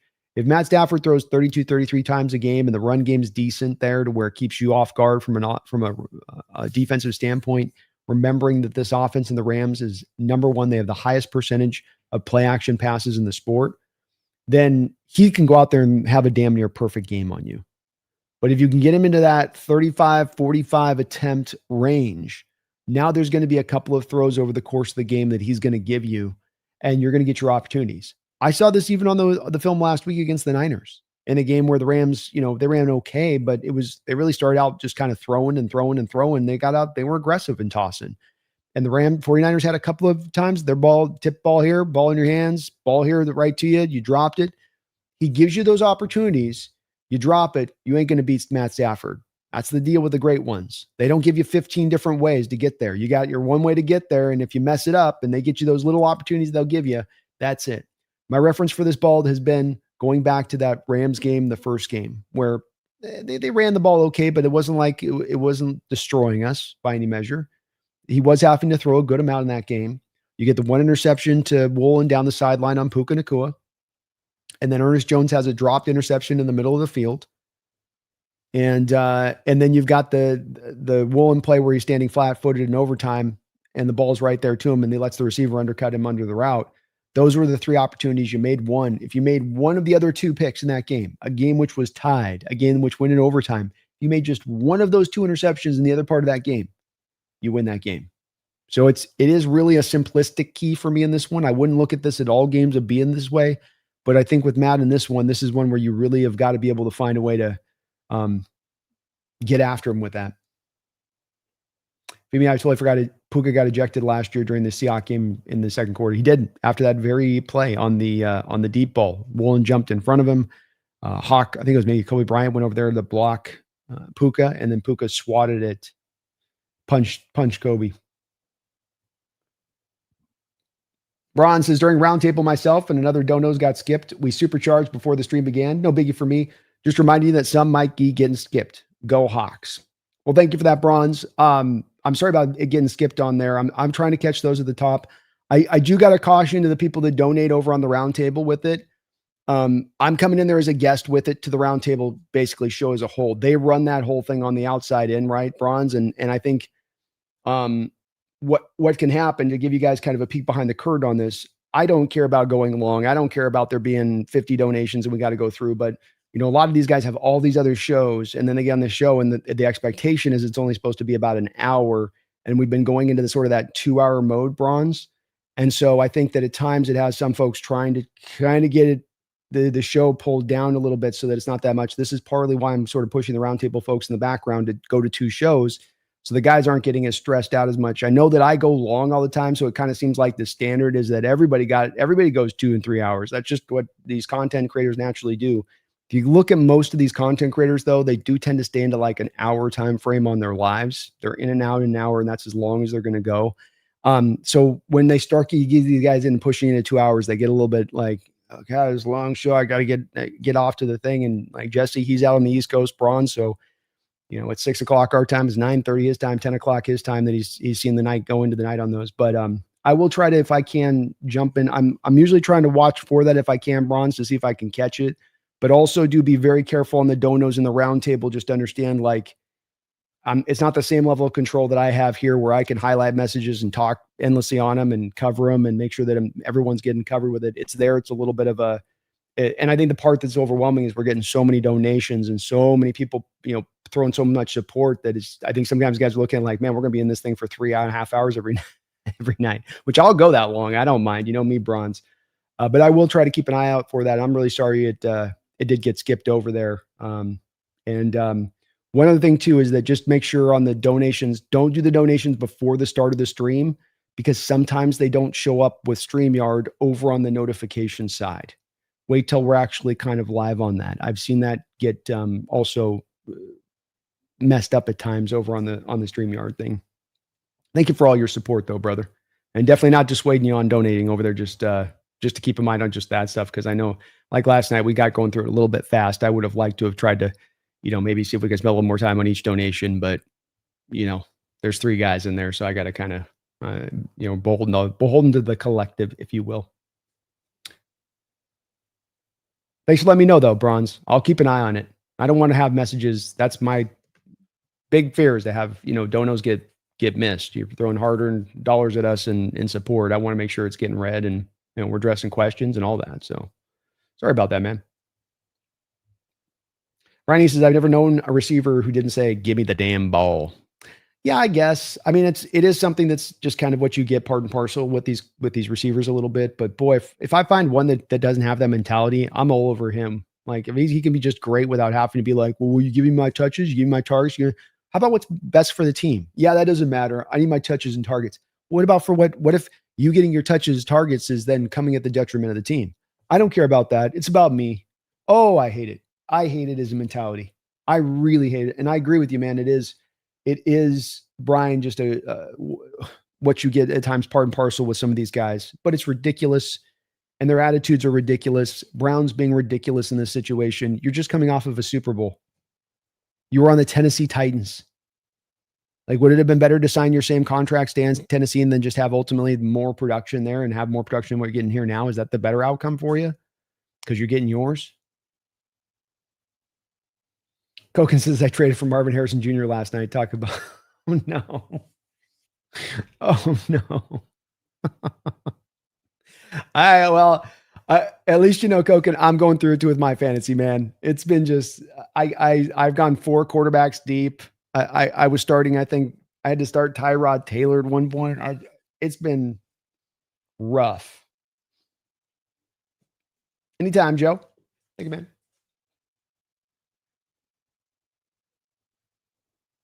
Brian says, yeah, that's how you know you've arrived, is when you go up against the Goliath and take him down. That's right. I remember this with the Niners, right? This was being referenced by, who's talking about it? We were on the syndicate the other night and they were talking about it. And it's true. It's you. Maybe it was Bryce that was talking about it, but you had the Niner team to kind of own you when Harbaugh came in there, and you didn't have any answers. And Carroll, when he initially came in there, didn't have exactly any answers in that first season up against Harbaugh, and that was that Harbaugh kind of had him a bit in his bag as well. When we talk about back at Stanford and USC at the end there too. But then that year, you have the first game where you just fight hard as hell. You're on the road in San Francisco. It's a tight game. It's a low-scoring game. You just barely lose that game, but you are standing finally toe-to-toe with that team, and you're right there. And then in the midst of maybe the best 3-game stretch that we've seen in Seattle Seahawks history, where you had a 58-0 game and you had the 50-burger you threw on Buffalo in back-to-back games, but then you had the beginning of those 2 games before that was the Niner game at home in the rain, and you smashed the Niners. Smashed them. And that was where we knew at that point, we've taken that step. We've taken the big bad bully on the block and we gave him a right hook. We put him on the ground and we knocked his ass out. And that's what we want for this Sunday. That's what the timing is right for this to happen now. It's just everything's set up in the same stage, Time is a flat circle, man. Come right back around again. Noob, I wonder how good Aaron Donald could be coming off 2 years not playing. Probably pretty tough coming off 2 years, but if there's one guy that could come out and still be impactful off of 2 years not playing, it'd be Donald. I'll tell you that. Certainly seems like he's keeping himself in good shape. Phoebe Hawks, thanks for having me on my back line donations last night. Kind of odd. They hesitate on the fact that Paul deserves a statue, but it's whatever. I appreciate it. Yeah, I got to say, I disagree on Bryce's point. And look, what Carroll did here was great. I don't think everybody can have a statue.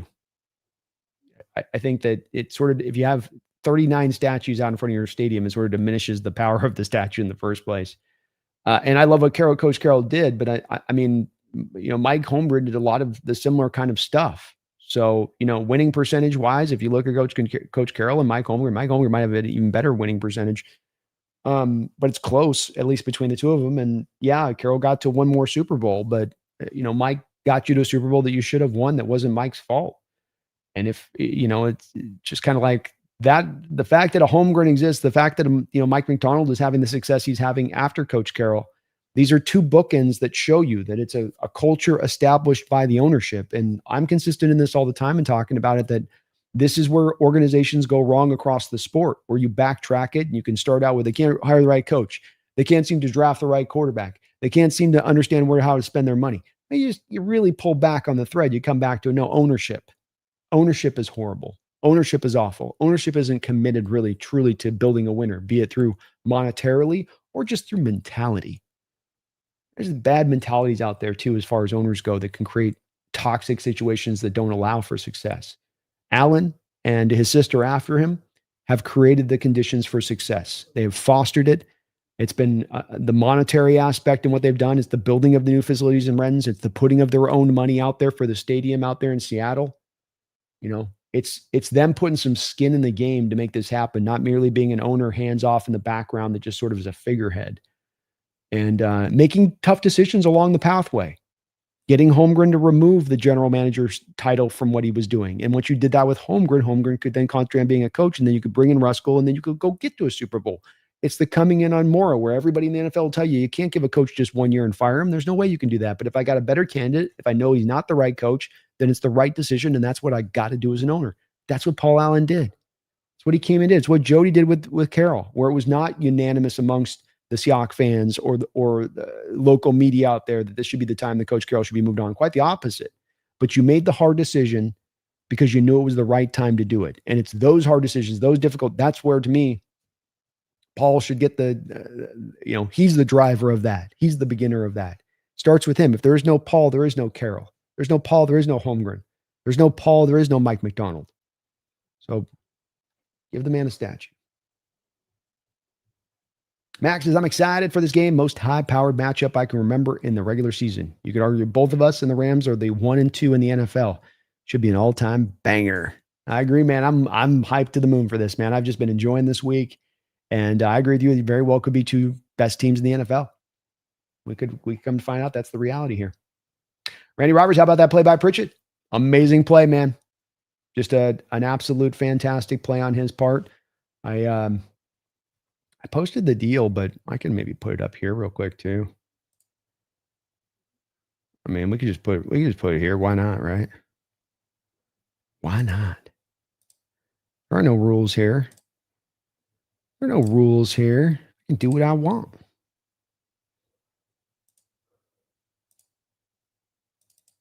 Man. Yeah, we showed the TV copy to the guys multiple times. The body control awareness is I've never really seen a play like that before. I know I sure as heck can't do that. I can barely run from here to that door over there. So he's playing with confidence. Nehemiah played his best game as a Seahawk yesterday, and we expect that from him moving forward. It's on tape now, but that play probably ultimately sealed the win for us, because otherwise, if they make that touchdown, it's down to a 2-score game with 20 minutes to go or something. So that was a big time play. Yeah, hell of a play there by him. That is for sure. You see right here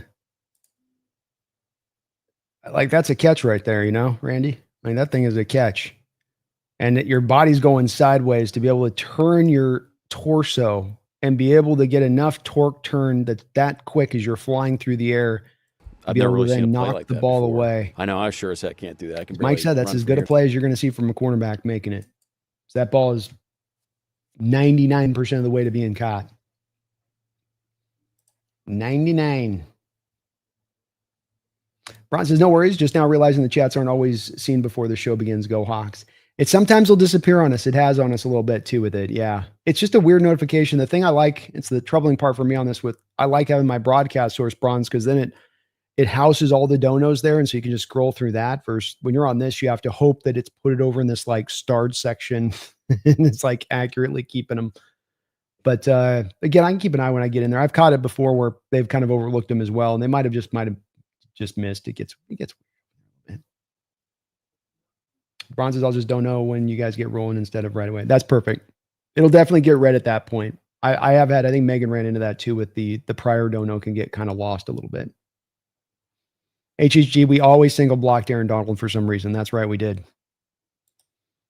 Why we never decided to draw the double teams, I will never know. It's what the Eagles said they also used to do.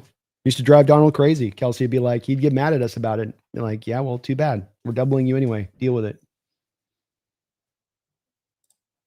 Bronze, all I said was 27-24 Hawks, laughing out loud. That was my score too, man. Great minds think alike. Because that is my score too, 27-24 Hawks. Max says Pritchard's pass defense had me like, woo. You better believe it, man. Noob, Devin Witherspoon and Tariq Woolen are overdue for an interception. Just the law of averages. One of them has got to get one in the next couple of games. I love it, man. Agreed. Especially Devin. He feels real due. But Woolen too. Dogzilla Brandon, what I prefer about your streams among all the other hot content creators is your clips and your staying power and your charisma. Well, thank you, man. I appreciate it. You guys keep me going, Dogzilla. You know what I mean? And I'm excited by this team. I certainly love football and the sport, but you guys in this community and this chat and all that always got me laughing, always got me thinking, considering something I hadn't considered. It always just gets me a little bit extra excited. But thank you for that, man. I appreciate it. I'm blessed to do what I get to do as well. I'm so honored and blessed to be able to do this with the fans and go live with you guys. Bron Sausage, AJ Brown is gone after this year. He was already making some noise last year. There was already some problematic stuff going on. The reading the book on the sideline. It's just more of the same kind of stuff here. And it seems to me like he's trying to really push his way out of town this offseason on this. God only knows. Maybe it's like he's trying to get another new contract, and this is his creative way of doing it. Or maybe he doesn't like the fact he's not getting targeted. Certainly, Philly's not doing a good job of featuring him in the offense. But is this anything that's really new with what he's done in his time there? Some games are hot, some games he goes quiet because they just don't have the right matchup to take advantage of him, or teams are drawing the doubles on him deep with the cover two shells. And so then it's going to be more to run the ball and throw it underneath a little bit. very simplistic Eagles attack, but it's sort of like you go left, we go right. You go right, we go left.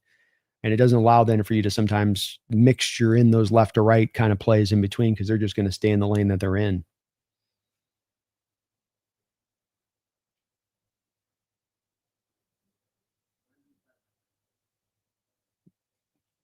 Oh, thank you, Femi. Yeah, that's the only Seahawks show I watch. Let's go, man. Let's go. Brendan M says, if we beat the Rams, it's going to be like crack. Oh, you better believe it. You better believe it.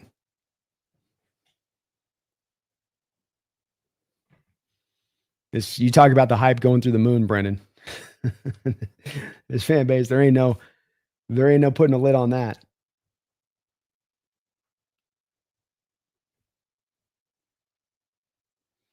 Wilkins says, I also have Jaden Daniels drafted, Brian Thomas, Kenneth Walker, all three are bust. Yeah, so we're going through the same kind of thing. I didn't have Jaden or Brian, but I've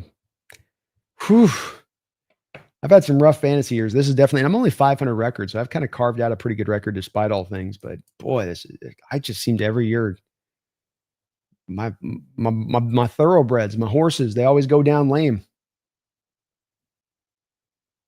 At least I got the Seahawks defenses cooking.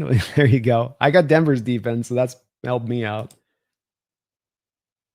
Brendan says, I dropped Sharp for my fantasy after week 3, I think. Boy, that was a mistake. Yeah, especially with him vulturing touchdowns, man. He's the fantasy vulture, you know? Little drip. It is like a heavyweight fight. Just like a heavyweight fight. It's going to be a slugfest, hopefully, too. Little drips with me says, Paul for sure needs a statue. That's just the guy for me. We can start talking about the rest of the guys down the line and Carroll's and any of the rest of the ones that largen. But Paul's got to be the first guy that you're looking to put out, and he's more than deserved on about 5 different levels. They're now potentially, this Allen family is now potentially overseeing their 3rd, era of potentially great football. It's hard to just have one great era of football as an owner. To put 3 of them together in a 25-year period, get them a statue.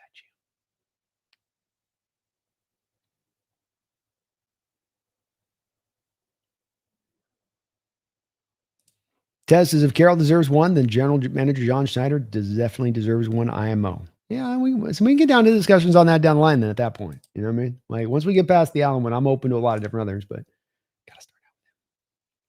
Erickson says, shout out to the big Cat Williams for his leadership on the C-Fence. Indeed, Erickson. And I'll tell you, he's doing it behind the scenes. I know that for sure. There was a video of him working with the guys even last offseason and in OTAs and talking about pass rush and doing stuff in there, kind of the dog days of the early summer and like OTAs even. But then you do know he has that kind of voice in that locker room for what he's done. I think he does it with his play too and with the leadership standpoint. There's not another defensive lineman that's hustling like him on this defensive line, even outside of the edges. And they're playing hard, but he is playing like his life's on the line on some of these plays. And you see him hustling 10, 15 yards down the field. There was a Jacksonville Jaguar play a couple of weeks ago where he starts the line of scrimmage. He's not even doing a zone drop. You complete the ball on the outside. I think Tayakata loses the tackle. It's going to be a touchdown. Williams runs the receiver down from behind and tackles him.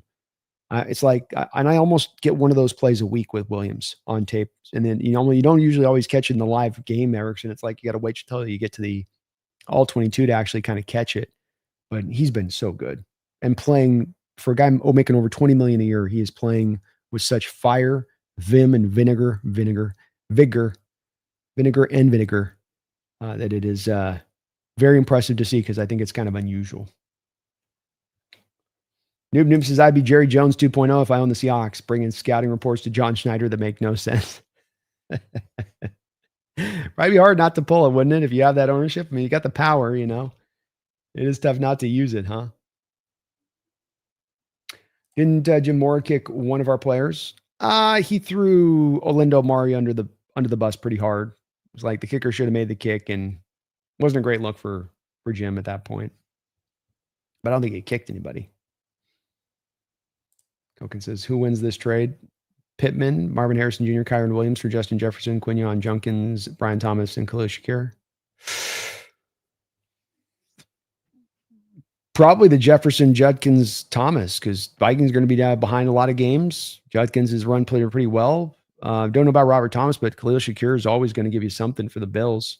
Like, even if he doesn't get 100 yards, he's good to get you like 50, 60 in a game, maybe a touchdown with it. Says the statue should be him firing Jim Mora.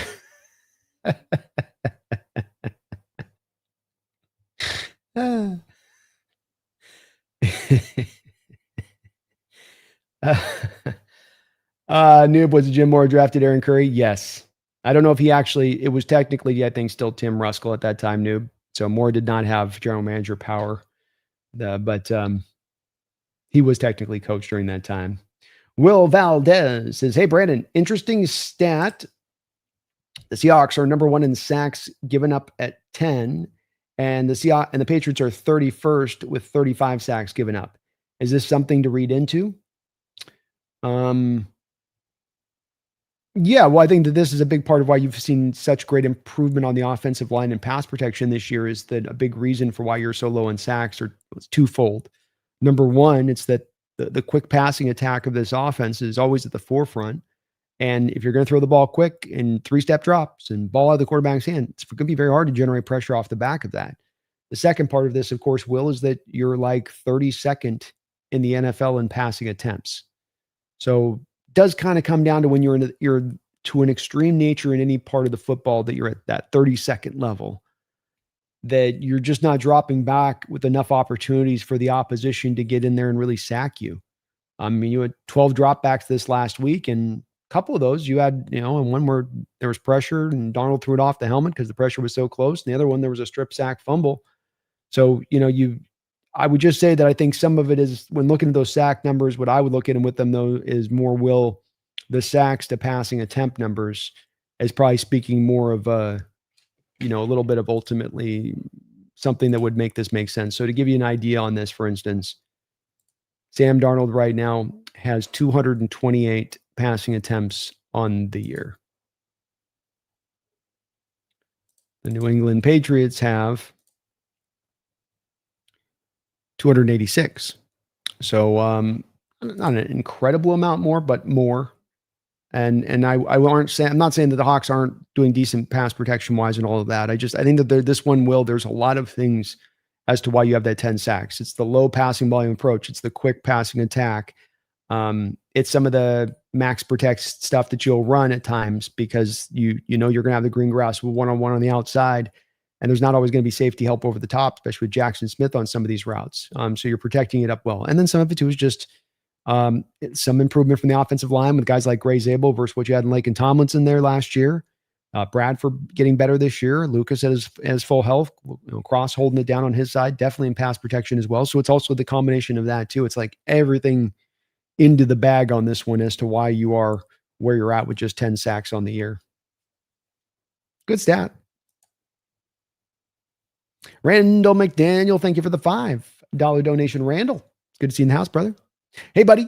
Outside the X's and O's, one thing where I feel we have the advantage is our physicality. We are playing like we are on fire. Indeed, going back and watching a lot of, especially, I know you're referencing in part of the defense and what you get from them on that, and there's some big hits in this game. You're not allowing much in the run game. That is all about physicality. When week in and week out, no one can run the ball on you. That is you deciding we're not letting you do that.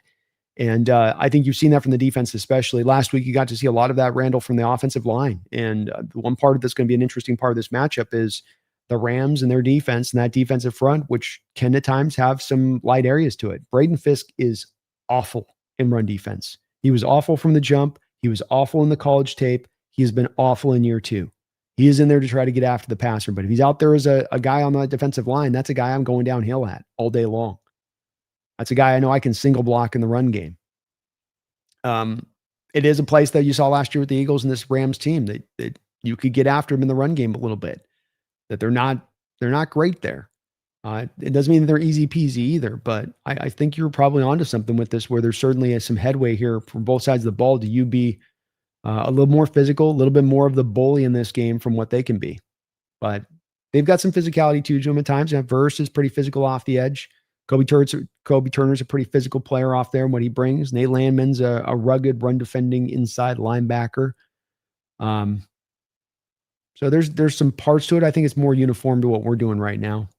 But I like it, man. Physicality. Yeah, I'd agree. But watching that offensive line on the all-22, Randall, just taking it to that Cardinal offensive line. Yeah, it wasn't just them giving up. That was your guys getting after it on tape last week. Really would love to see them continue to be able to carry that over. And I just keep coming back to that. All these guys that are offensive line gurus or former offensive linemen, when they're talking about the run game, is that it takes the commitment. It takes the attempts. It takes you doing it over and over and over again. If you're going to be a 70% passing team throughout the year and then week 12 try to start to become run centric, it ain't going to work that way. You got to be committed from the jump, and the improvement will come with time. As long as you can stay with it and keep hammering those attempts, keep putting the tape up that you can give the teaching points on and refining it and getting the chemistry better and the cohesion better and the continuity can hold true. They feel like they're kind of getting in that direction of things, Randall. We'll see if it can finally kick forward a little bit here in the run game. But last week was very encouraging on that. Joe Hendricks, will we resign Job or Woolen? I think Josh Job would be more the likely of the two because you could probably sign him on a more kind of market-ish friendly contract where he does get paid, but he doesn't break the bank. I think if Woolen finishes up very strongly this year, if he gets a couple picks and drapes in coverage like he has the past couple of weeks, there's a reality where he can go make probably $14 or $15 million a year on a new contract. Job, you'd sign him to probably something that's like a 3 or 24 kind of thing. As a possibility, you could, which almost half the cost of a Woolen at that point. Maybe the team would look at it as a better market opportunity for them with Job than Woolen there. So I think Woolen's cost is what's going to make it prohibitive there a little bit.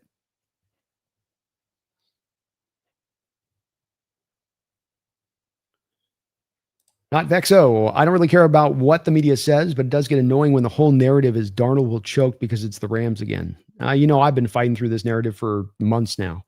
It is old. It is tired. It's one note. Come up with something else. Like if you're going to be this anti-Darnold, come up with something else, right?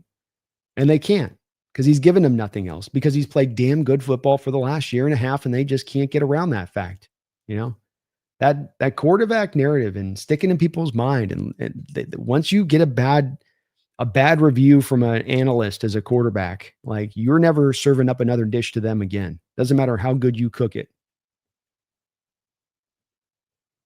Alpha says AJ Brown to New England this offseason for a first. And a 2023. I could see it. Alpha. It makes a lot of sense as a trade. I think New England was trying to kick the tires on him last year. Simogen says the media take of Ghost is more annoying, as if you look at the throws Darnold made for his interceptions. Most are fluke plays like the ball off a helmet or a random drop. Agreed. Yeah. Agreed 100%. You can explain the turnovers through this year. They are fluky. They are a little bit random.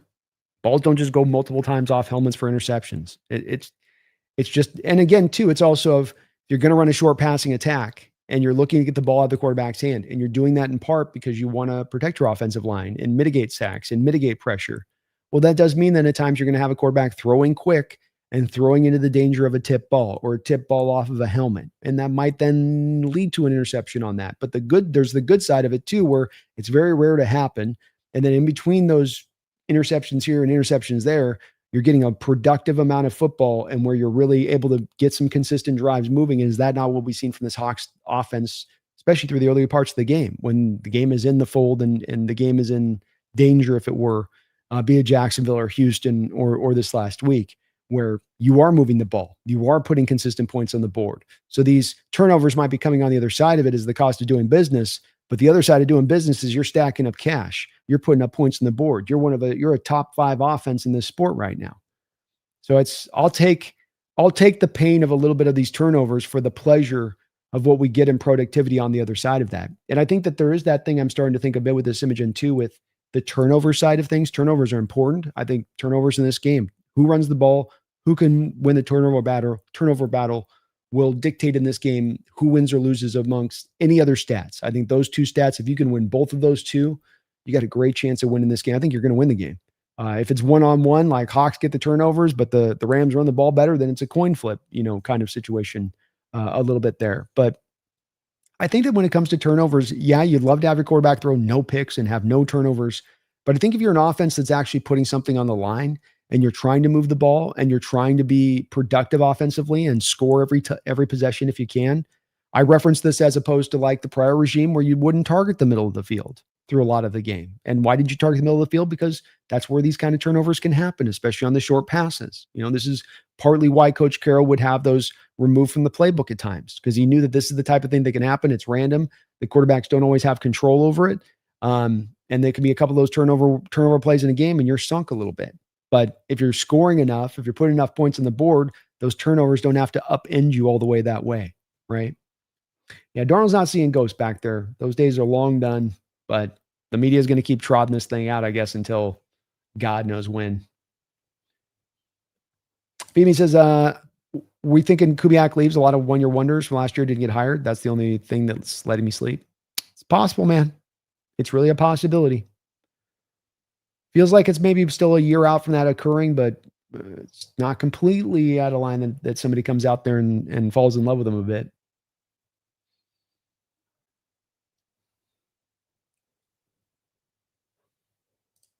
Joe Hendricks says, I'm in your league. I lost Hill and Neighbors, laughing out loud. I'm sorry, Joe. We got a couple of us going through it this year.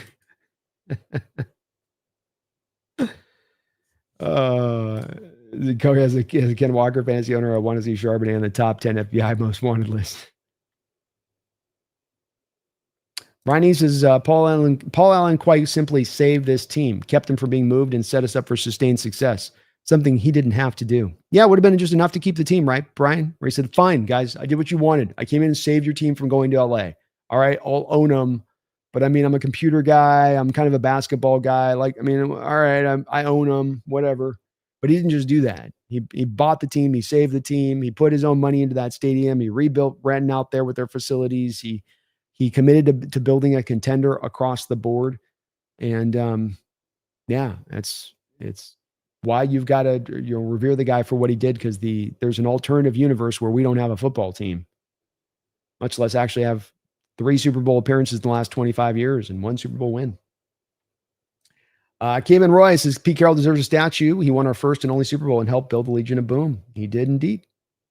It's not a lack of saying that Carroll doesn't necessarily deserve a statue from my standpoint, but just that Allen would be the first one that I think we're building statues, would be the first one you put up there.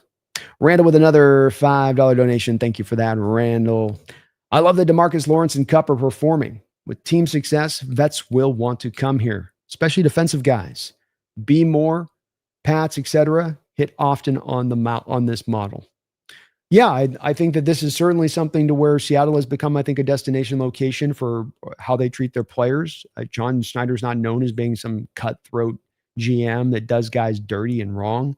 The fact that you brought a couple of these guys in that are vets like they are, and they've come in and found a role, and you're taking care of them and managing them in a certain way, as you'll have to do with guys that are a little bit older like these guys are. Yeah, it's a cool situation, and you would think that it would open that up. But not to mention, Randall, I mean, there is that whole thing too of when you are a team that now is certifiably a contender, and you are certifiably in that place of, if I go to this team, I've got a chance to go win a Super Bowl. And you're a player that's a defensive guy like Lawrence was. And this is, Lawrence said, literally for one of his reasons of coming here. And I'm sure Kupp kind of offered something similar, but that you become that's not just sort of like we're trying to sell the player on the fact that we're trying to be that type of team, but that they know we're that type of team, that this can be one of those destination locations for them to where you've gotten paid, you've gotten your statistical bank put through, like you've got all that done, but you haven't gotten your championship. You haven't gotten the ultimate success. You want to go and chase that here now and be that spot. And it could be that we become that place now, Randall. It wouldn't shock me in the least.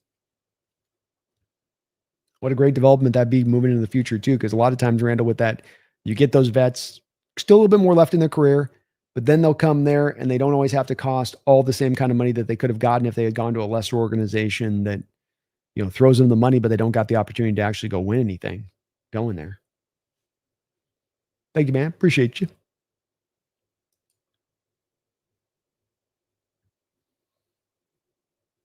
News says every star player like Big Cat should be traded if they're on a crappy Myles Garrett type team.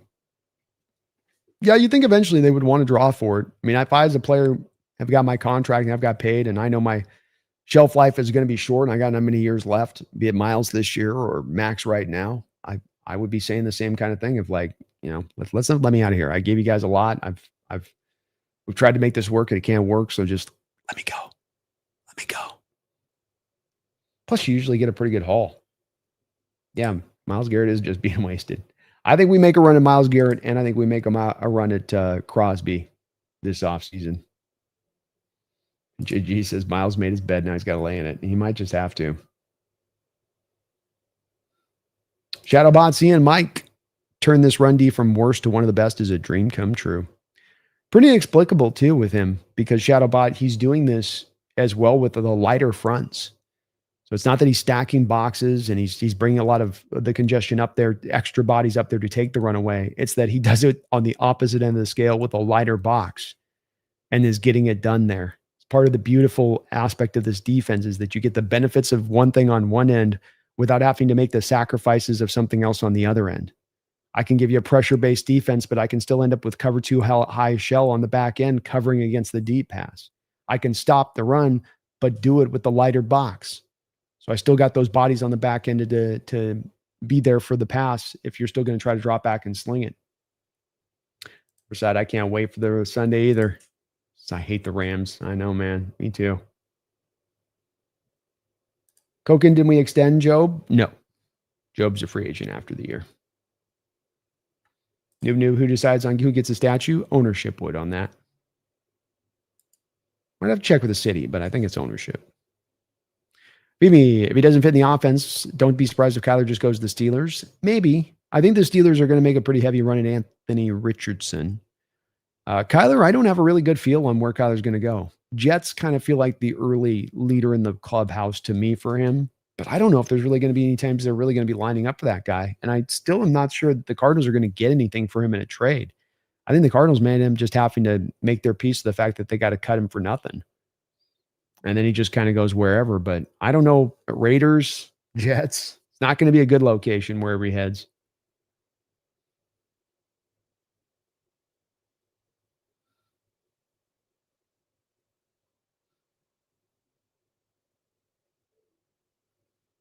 The Reside says if we get deep in the playoffs, we can kiss Kubiak goodbye.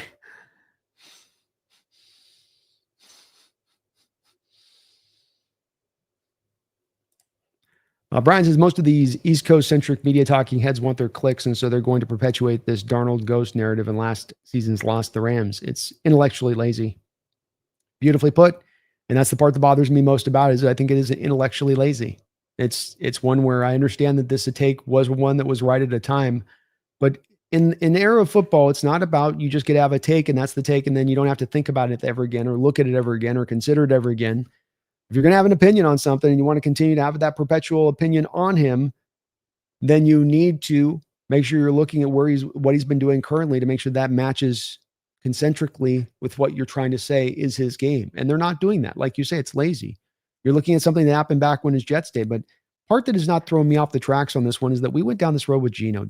This is just even a more harder rule of thumb proved by what we saw with Geno in the same way. And this is that market opportunity part of this where people don't see the quarterback position right. Media talking heads, front office people, ownership. There's so many out there that just do not understand the position and what drives success of the position. That can't take into account the development factor of it and whether a guy's got it in him to be able to develop himself as time goes along and improve, especially if he's a very talented guy like Darnold was. But intellectually lazy is the great way of putting it, man. And I see it's the same way. I think just football has this thing, this draw at times to get an opinion on something, put it in a box, put it in the back of your mind, and that's the opinion that you have, and you never recheck it. You never reassess it. That's just the opinion. And it can never be that way. You got to constantly be updating because football moves so fast. And it can move so fast on a guy who's bad that can grow and develop, and especially a young guy coming in this league and go fast from a guy that's doing great. And you think good times are going to keep a running, and he's got another 4 or 5 years of dominance, and then falls off the cliff. And it kind of works that way a bit, both ends. Kubiak says, Max says, actually, if we go deep enough in the playoffs, it'd be hard for teams to wait to hire Kubiak. They like to hire guys fast to get the staff together and plan for scouting and draft. It's true. It can be sometimes an impediment if a guy can get super deep. It's very true. But if you got a guy you're in love with, like we were in love with McDonald, Max, you'll wait. Be like, no, baby, we can wait. We can wait till we're married. We can wait till we're married, baby. I'm okay with that.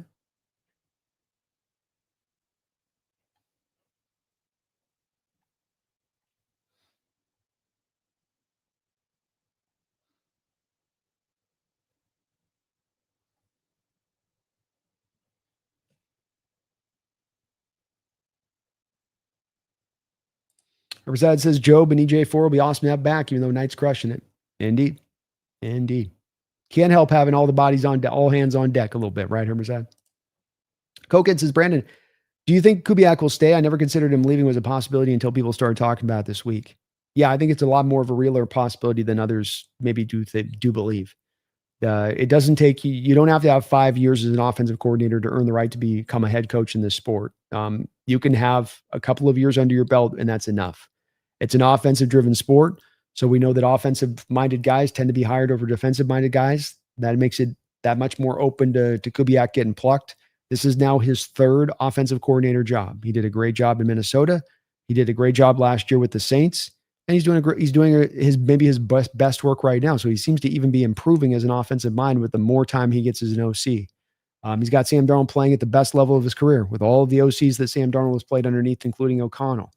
I think that there's going to be a little bit of a draw if this continues to move this way of where he took this offense from the back end up to a top 5 offense. He's corrected the pass protection issues. He's found consistency in running the ball. He's going to potentially produce an all-time season from Jackson Smith and Jigba at the wide receiver position, despite the fact you're going to be sitting on about 30, 31st, 32nd in passing attempts on the year. I think NFL teams are going to look at those numbers and they're going to go, whoa, he's doing some impressive stuff out there. What's this guy doing? Tez says, too bad Allen didn't buy the Supersonics and Mariners also. Facts, man. Probably could have a couple other championships. Emmanuel Velasco. Been a long time since I've seen one of our coordinators at the time. They're on our team get looked at for head coaching jobs. Indeed.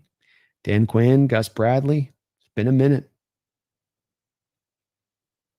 We haven't had a lot in our history, quite frankly. HGB Hawks versus Rams, Rocky versus Apollo, Rocky 2, obviously. That would make the Rams Apollo, of course. I don't know. I kind of like Rocky 3 with Mr. T too, though, HHG. Kendrick, I got A-Chain, May, Jefferson, Jarb, Walker, Devontae Smith, McBride. Damn, you're owning it, Kendrick. Jeez, man. Game over. Game over, man. Cows, I've been trying to wrap my head around how in the hell Mike is able to maintain such a good run defense out of nickel. There's so much creativity to it. Not easy, Catalyst. It's so it's detail centric. Remember, they like to run that sort of gap and a half thing too, where it's not quite one gapping, it's not quite two gapping, it's gap and a halfing. It is very much a very touch kind of technique to try to use as a defensive lineman. Much easier to tell a guy, get upfield or hold the line. Get upfield, hold the line. Gap and a half kind of tells him, get upfield, kinda, but make sure you got a pathway to get back to the backside hole too. It's funky. It's very easy to get the technique wrong where you were like, I got the gap part right, but I missed the half gap part. Or I got back to the half gap part, but I didn't shoot up the field part right. But it's the requirement if you're going to run a 6-man box down on that offensive line and hope that they can hold up.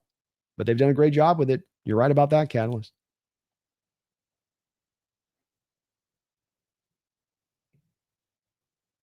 Randall McDaniel, thank you for another $2 donation. Randall, appreciate you for all that. McDonald is building a program and culture. Indeed. He's doing it right. He's building it true. What he says, Randall, a lot, process over the results. I want our process to be right. I want us to put in the work we need to put in. I want us to do everything correctly on the back end of this, and then the results will happen. But I got to make sure it's not just caught up on the results, and then it doesn't matter how we got to the results. I want to make sure the process is a correct one, because that's the stuff that if you have a grade A process, you can replicate the winning success. You can continue to sustain that winning success. And he gets that. Part of why I think you've hired him here. Part of, I think, probably the influence of having the Harbaugh brothers in his ear through his years and understanding, them telling him a little bit about that and how important that is. Not just building a team up of chess pieces. You're trying to build a mentality, a state of mind, a standard. Mike McDonald is definitely doing that. Yeah, Kendrick, I got Burrow on the IR. He's one of my quarterbacks. Him and CJ Stroud the past couple weeks. New Dolphins got to it and keep Mike one more year. They would. I could see the owner doing that for sure. He inherited Tua, so maybe it's hard to hold him to account if Tua's holding them back.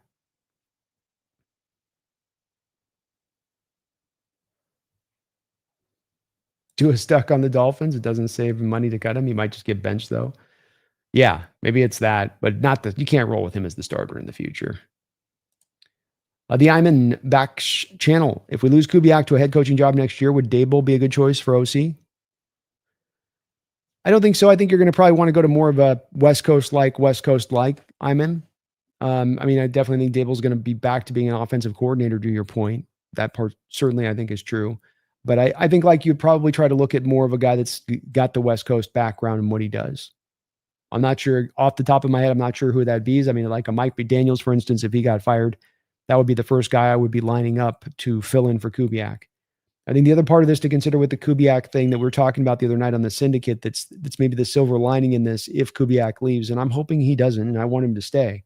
But the silver lining on this could be as well, if you are a top 5 producing offense with Kubiak moving on, is that not going to then draw in the brightest and best possible candidate on the open market to this team at that point? I think it would. Because you got the quarterback here, you got a developing offense, you got skill position players, running backs, multiple tight ends. There's a lot of success here set up for you, not to mention a defense that's going to get you the ball and get you, not just get you the ball, but not be a bend but don't break defense, but a defense that's going to give you the opportunity to dominate time of possession and get the ball back in your hands quick with 3 and outs. I think that will be a pull if it does go that way. Manuel's with me. So I get McDaniels for OC if Kubiak gets the job. See, we're, like I said, great minds think alike here, huh? Got to get someone who can run the system. Amen. Diego says, if we play clean football and have offense on all 4 quarters, we win. I'm with it, Diego. My 2 keys in this game is who runs the ball better and who can win the turnover battle. To your point, playing a clean football game, you're winning the turnover battle. Can you run the football around that then? And I think if you're sustaining offense all 4 quarters, you run the ball at least to a decent degree at that point. You're winning this game. Daniels would be fun, Riverside. I think that he's definitely caught a little bit of a tough predicament down there with Miami. I think that that's an organization that struggled for a while, number one, with culture. And we're talking the same thing that Randall was talking about above with Seattle and McDonald, creating culture and trying to create that and foster that right environment and process over results. And I think they've been a team down there that's just been kind of ready, fire, aim for a long period of time. But I think he's a quality offensive coordinator. I think there may be some issues there with him as a head coach, but as an OC, I think he could get the job done, especially under Mike. Chaos with me says Mike McDaniel would be more seamless because of the roots with Shanahan like Kubiak. Amen. That'd be my grade A number 1 candidate to go after if you lose Kubiak.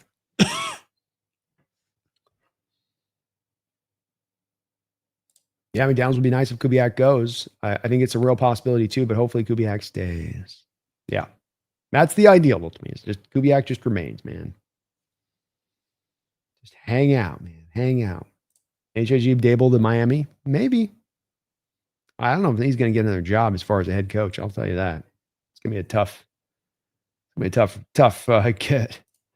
IR Hungry, Hawks Nest. Have you had a chance to talk Seahawks ball with Brian Nemhauser? I feel like that'd be a great chat to listen to. I am completely open to working with Brian. He does really great work out there. I think he's done a really fine job since especially getting the media credentials out there and the questions he asks in the press conferences. I love everything he does out there. It has been presented by, I think, even people in our community over to his community and over to Brian himself about the possibility of us working together. And it's been my understanding from multiple people that I've listened to and heard from on this that he's not particularly very interested in that on his end.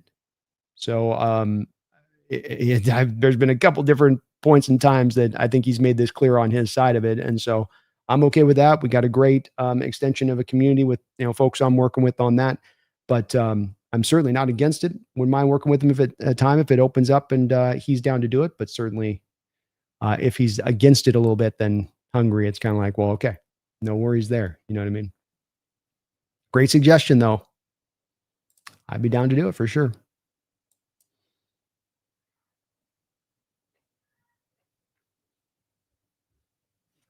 Somebody mentioned to me on this IR Hungry that I think somehow views this thing as like a competition thing or something between channels for some weird reason. I don't know if there's a truth to that or not, but I think there's a little bit of that at play as well on this. Alpha sucks at mock drafts. Thank you. Thankfully, Kubiak said he does not want to uproot his family again. Maybe he just stays. That could be a factor. He does want to, the family thing is something he has mentioned, and that may be enough to kind of keep him in the fold if he were a little bit here on that, which would be cool. Another year of Kubiak, you just think the offense would get that much better. Bennett Mix, I could see them elevate for someone from within the organization if Kubiak gets poached like Jake Peets. Possible Jake Peets. He does have the West Coast background, so he inherently, knows the system and he's familiar with the players, and you can make a seamless transition at that point to him to where he's not having to learn everything anew a little bit. It's a good point. Definitely a possibility, Bennett, for sure. I can see them. Sorry, that one. McDaniels and Kyler. McDaniels GM did him no favors. McDaniels and Kyler. Yeah, Josh McDaniels, the GM there in Miami had been there for far too long. And again, you can't take any coach, offensive-minded coach, defensive-minded coach, and you marry them to some quarterback that they just kind of inherit. You never really give them their chance for their guy. That's tough on a head coach to do that to them. It's hard to make them have to just sort of inherit that through. Diego says apparently the Chiefs tried to get Boye Mafe last week, but we declined. Yeah, they probably were going to throw you a 5th-round pick. Why do that, right? They were gonna ask us to throw it away for basically nothing, half of what we gave up for Rashid Shaheed almost. So Diego, I get why they said no to that. I don't think that he was ever on the table for them to move like that unless you're going to give us some legitimate assets back in return. Diego says the round table will be on Tuesday. It'll be so much sweeter if we went on Sunday. Oh, it will be. Jake will be feeling himself if we lose this game.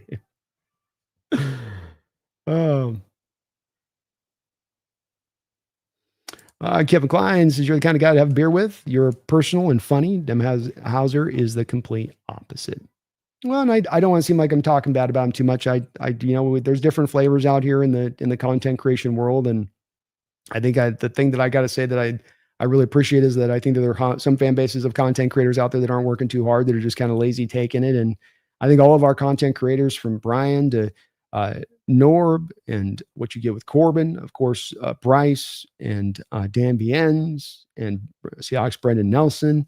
I feel like all these guys really work hard, and they put the effort out in there, and we all have our different styles and stuff like that at that. But I really appreciate the fact that people bust their butt and really put in the work. But thank you, man, Kevin. I'd have a beer with you, man, for sure. For sure I would.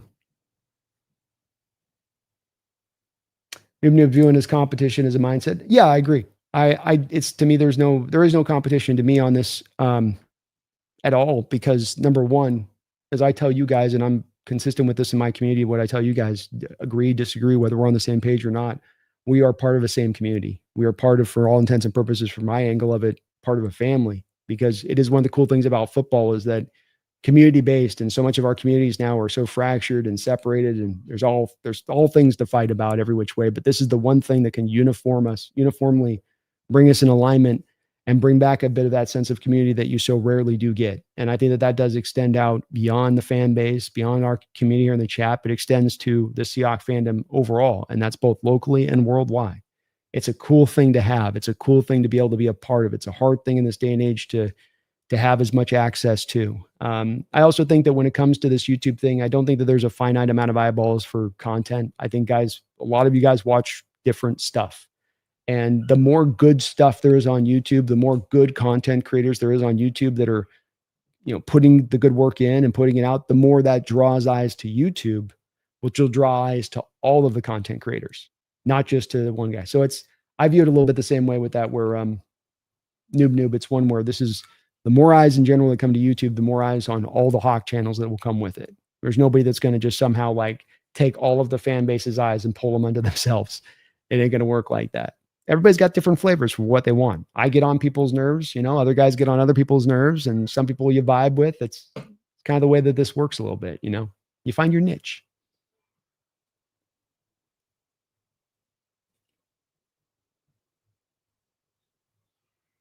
Femi says, I think Brian can take people smarter than him would include, I think you can take people smarter than him would include you. He's blocked countless people whose opinion opposes his opinion. So it's okay, B. It's nothing you did wrong. Oh no, I get that. And I don't get, I don't have a problem if he doesn't, owe me anything on that side of it either. So, he's done great work. He's been hammering at this many years before I got on to doing this channel of things, so I can get it too. It's a preference thing as well. And he certainly has a crew of folks he runs with and brings on, I think, on the channel there where, he's got a good flow to what he's doing, Matthew says, Brandon, hey, Brandon, what's up, Matthew? Been watching you for the past couple of years and truly appreciate your consistency with the streams and videos. Keep up the great work and go Hawks. Matthew, I'm having a ball doing this, man. And it's not just because we're having a great season here with the Hawks. I feel like I'm starting to really find the right pure rhythm to just kind of be in for the shows, the number shows, how to put them together when the timing is right. Always keep yourself away from the burnout place that you can get to with doing this sometimes. But it's never been more apparent to me than ever before on doing this at this time in the channel. The thing that I cannot, like all of us, we can get lost and forget about, but I mention it so often because I don't want to forget about it, because I want to make sure it's always at the forefront of my mind, and that I'm so lucky to be able to get to do this. It is such a blessing. There are so many of you out there that have to get up at 7:30 in the morning and run through an hour commute every day and then grind your ass off at a job that you may or may not be very passionate about. And I was in that position for many a year. And it is tough. It is a grind. And so to have an opportunity to do this, to have the community to be able to have so much fun in doing it. I'm blessed, and you guys allow me to do it with your support, with watching, hitting like buttons, doing all that other extra stuff. It's you guys in there that's made this, allowed this to occur, Matthew. And I'm really appreciative, very appreciative every day. I get to get up and just think about, today I just got to put together a little short for the Nehemiah Pritchett play and just having fun, interlocking that in with Mike McDonald and him talking about it. And I just enjoy it. I'm still having a lot of fun just doing this. And we're just getting warmed up. I feel like, Matthew, you know what I mean? Just getting warmed up. Appreciate you though, man. Brian, he says, Hawksnest, that's why I gravitate to your channel more than anything else. This is the one where all of us in the community are on the same page and positively. 100%. And it's not necessarily we're all on the same page and that we agree or it's an echo chamber. In fact, I think we do a really good job of fostering at times healthy disagreement, healthy debate, out there. But we are all on the same page, and that there is no us against them within this fan base. We are a family in this fan base. We are a community in this fan base. I don't care if there is the disagreement. I don't care if you hate me out there. I don't care if you watch me. You are still my brother. You are still my sister, because we have this community that is a special thing to have. And it's something that we're losing in the modern age more than anything else. What I love about football, it's a separate thing, but it brings the community together. When you were out there in 2005 and you're riding around, the Seahawks were getting to their first Super Bowl, and you're looking out through that city and you're seeing people putting signs up in their businesses and signed placards up here and everybody rocking hot colors. And you could feel the celebration of the Seahawks as they were first going to that first Super Bowl for the first time, and how that united the community. How it brought everybody together in such a wonderful way. Nothing does that in this modern era like sports can. The million people out there on the streets, or hundreds of thousands that are on the streets of Seattle celebrating that Super Bowl win in 2014. Tell me that you weren't, if you were one of those folks lucky enough to be in those streets as the parade's running past. Cold ass day, but everyone with smiles ear to ear. Not just because you won the championship, but that we're all celebrating this together in this championship. It's a beautiful thing. It's a rare thing to get, I think, in this modern life we live in. Rise of the Hawks Nest, everywhere else, especially politics, is nothing but division and rancor. I want the positive experience. And that's what I'm part of, what I'm aware with this too, is that everything is about splitting and dividing. Divide and conquer is what I call it. I think that's a lot of what happens in our modern era, in that we get divided because we're being conquered. And that's where we're not in this community, not us. Not us. No matter the disagreements, no matter hardly we might not be in alignment or alignment, we won't let that happen here in that way. Dio said, love your content, brother. My orange cat, Zenutsu and myself are big fans of you and Pumpkin. Thank you for that, Diego. Appreciate that. Pumpkin's living her best life down here in San Diego. I'll tell you what, man, living her best life down here. But thank you for that, brother. I love what I do, man. Love what I do. Prefer your channel just because your non-homer mindset just gives me a lot more point of views to think of. That's where I want to think about it. Is I certainly am voting for, I'm obviously biased towards this team and love this team, but try as much as I can to look at it with unfiltered eyes and kind of take those glasses off a little bit when looking at the team. Because as you say, I think it gives you more to kind of consider if you can try to look at it true and real. Doesn't mean you're always going to get it right in how you look at it, but you're trying to establish what firmly is factual and reality versus what you want of the reality a little bit there with it, right, Manuel? Demon Slayer reference, Diego. Cooper says, didn't think about all the value signing Cup would bring beyond his own production, but man, you got to feel like he had a huge influence on GSN's breakout. He's got a certain special kind of mindset and what he brings, Cooper. I mean, you could, the way he talks ball. I mean, he had that whole moment on 7-10 this offseason and I think training camp where he was breaking in down offenses and the evolution of offenses recently. He's just a guy that is, as Mike McDonald says, has got a Hall of Fame mind. And if you don't think that that's going to be some kind of benefit to both offensive coordinators and the rest of the offense as a whole, absolutely not. And yeah, I think he's bringing that kind of measurable impact into play. And I'll tell you this right now, Cooper Kupp can finish off at 600-700 yards receiving for this year or whatever, 800 yards he's on track to be on pace to get. And I'm going to have no problem with running him back on the same contract and $18.5 million next year, the cap hit. I got no problem doing that from my perspective and having him remain on this roster in this receiving core for some of the reasons that you mentioned, Cooper, and that extra value that he brings.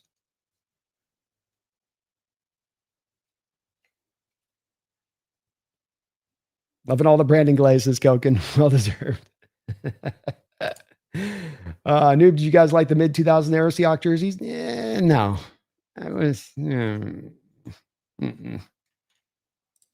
Brandon's TheSeahawksNest. I always appreciate the Christopher Walken impressions. They always crack me up. Anytime, Brandon.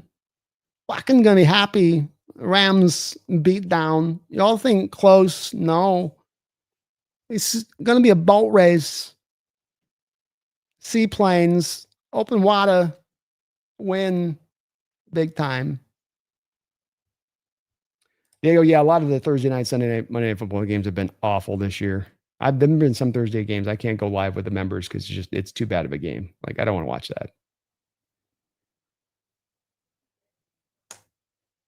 The Tez says, yeah, several of my siblings, nephew, and et cetera were down there hanging out, waiting and for watching the parade. It was nutso packed with people. And it's everybody in alignment, right? Everybody just celebrating something for this one moment where we all just get to celebrate it without a but if or a yeah, but yeah. No, just, hey, we did it, man. Yeah, we did it, man. Here, let me get you a drink. No, let me get you a drink. You know, that spirit. Here, have a shot. No, you have a shot. It's so cool. So one regret I have, Tez, is I didn't get to Seattle to downtown during the parade. If it ever happens again, I will get there. Oh, yes, I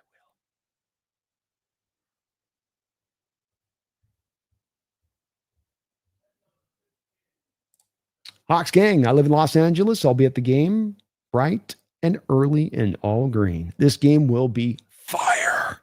Go Hawks. Yes, it will.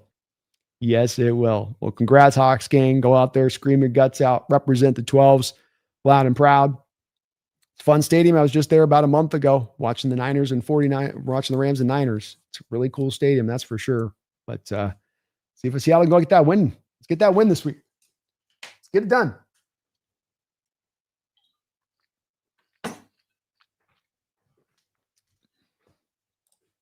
Our offense is humming, man. Exciting stuff. I feel like the interceptions we have dropped would have been caught by Love. Possibly, man. I think the INTs are going to start coming more and more again. Especially the way Mike's dialing up the pressure-based nature of this defense right now. Matthew, man, I had no one to take me to the parade. I'm calling out sick 1,000% if we have another parade. I'm regretting mine in the same way, Matthew, because once you saw it, you had FOMO like nobody's business. Everyone was having a great time.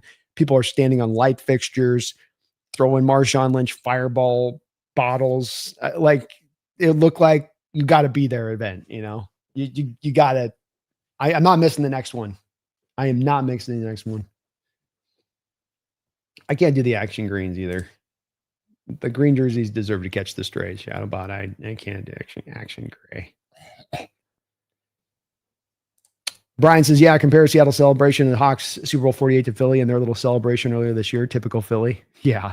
And they claim to be so passionate with it. It's like, yeah, you guys didn't show up. I feel like if they do show up, they're just flipping over cars and setting things on fire. Tez impression is great. Walken is the most unique individual, national and global treasure. He is. No one like me. I'm walking. Hawk fan extraordinaire. Appreciate you, Tez.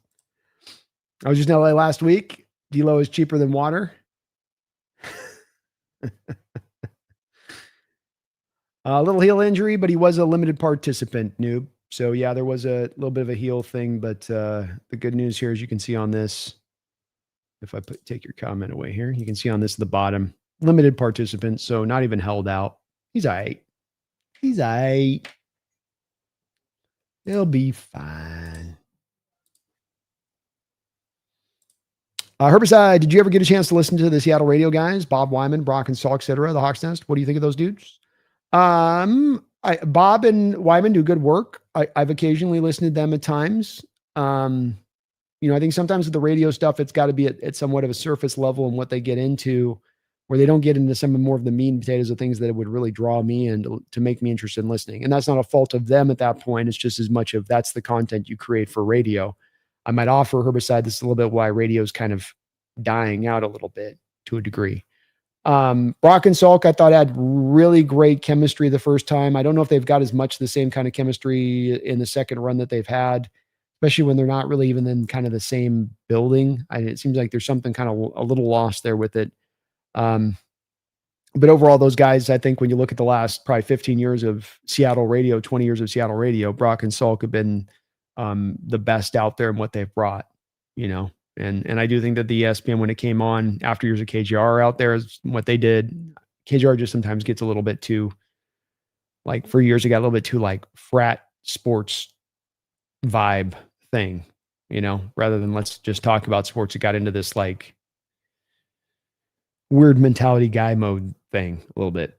But occasionally, yeah, I'll check out those. But that's kind of some of my worry times that gets tough listening to her eyes. They don't sometimes get into some of the depth I like. But when they do interviews and stuff, when they're talking to some of the guys connected, like a Daniel Jeremiah comes on Brock and Salk, I'm going to be there for that all day. I think I was listening today to the Baldinger's on there, and you're wanting to hear what Baldinger's got to say about some of what he's seen from the offensive line play, because he's always going to have a couple nuggets in there.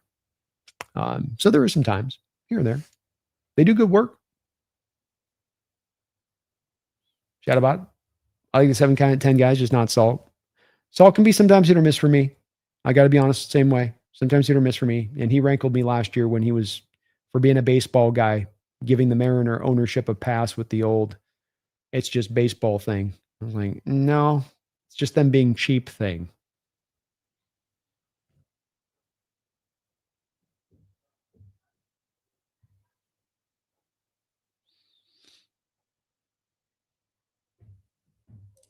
If we go to the Super Bowl and didn't wear the throwbacks, we'll be very disappointed. I don't think we're allowed to wear alternates, though. Nope. Got to wear your normal ones for that one, I think, Alpha. I had the worst experience using Zillow to look at a house to rent. The people that own the property were sketched. The company said they didn't have a website linked on it. There's some sketchy stuff out there as far as the rental stuff goes. Gotta be careful, man. Cooper says receiver on pace for the best season ever, MVP level caliber quarterback, solid offensive line, best pass rush, deep and talented secondary. Us and the Rams feel like the 2 best teams I've seen in years. Gonna be special. Let's go, Cooper. Let's go. I do miss me some John Clayton, Matthew. His Saturday show used to be, for me, much listen. And that was even with that Notre Dame fan that whenever he came on, I had to fast forward through him with his stupid voice. I couldn't take it. That guy was the guy who was like, he had him on every week and was like, it's like, John, is that you doing a voice? Patrick says, what got you to do YouTube? So I had for years, I would talk to friends and family and Hawk fans out there, and I would be doing my spiel like I do with you guys. And they'd tell me, you got to do this somehow professionally. You got to get on this and, you got to be on the radio or something, and all that. And so they egged me on through some years enough to where it sort of captured my imagination with it. And then YouTube got it far enough along with it where, you could actually get on there and do something and get some eyeballs on you a little bit with it. So it was as much of just the encouragement of those around me to say, go do this. I think you can do this. I think you'd be good at this if you did this. It's good. That's why it's always good to have a good support structure around you, Patrick. Brian says, I'll take Wyman and Rabel over most just because they played for the Hawks. They do a great job on the play-by-play. Oh, absolutely, Brian. I don't get a chance to listen to it much because I'm doing the live stream on those games, but they do great. Rabel's awesome. For instance, I'm a fan of the lime green on blue pants combo. I can understand why full-time green is hated on. I just that highlighter green, man. It's a lot. It's a lot. Shadow Bot says, I think I'll wear my green shirt and hat this Sunday just despite the highlighter green haters. Let's go. People who love the highlighter green really love it. I will say that. I will say that. Jordan, next year, Horton and JSN will be top 3 wide receiver duo. Horton already has some of the best route running I've seen from a rookie. His speed, size, and athleticism are nuts. I don't know how he fell to the 4th. He fell to the 5th, Jordan. 5th round, my man. And yeah, I think his upside is going to be tremendous. Going to be tremendous. Guy like this kind of having his impact already out the gate with such limited opportunities to do so because you are running the ball so much, because you're throwing the ball so infrequently. Speaks to what happens when you start to dial it up a little bit more down the line. And it's a great development for us. There's nothing better than to have a top-notch, impactful like receiver on a rookie contract that's a day 3 contract at that. That can work out very well in your favor moving into the future. When you're trying to roster, balance, build, and have money spent to the right place and be able to have places where you're finding value for the dollars, you got to have those contracts on the books. You spend your money, but you need the value-based deals too.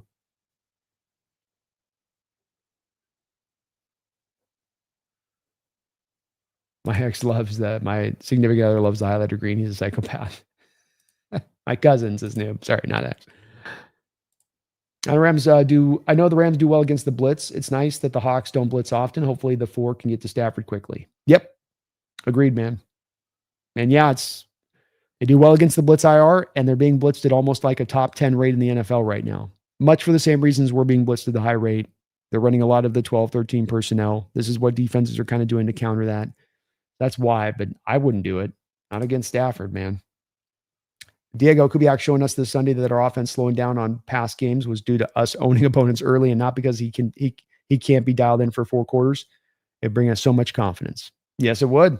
And this is one where you're probably not going to extend out 2 touchdown lead by the 3rd quarter. So you're probably going to have to keep that foot on the gas throughout the whole game, to your point. And good point at that. Mofo, am I crazy to think this could be a sort of beatdown by our Hawks, almost like a true coming out party? TBH, I feel like it's been the Rams division since McVay got here. It feels like it's time. I'll give you, it does feel like it's time. I feel like if I'd be in your camp on this, Mofo, if I just felt like the Rams were playing worse football than they are, if they were walking into this with maybe a little bit more of a limp, a little bit more wounded, but they're coming at this at pretty close to full strength. They're playing at their best, pretty close to their best football of the season, if not it this year. Feels like that's going to make this game a little bit harder coming into it. But I'll take a blowout. I'll take a Seahawks beatdown all day, Mofo. I don't need a tight game. I'll be perfectly satisfied with another we got this after 2 quarters kind of contest.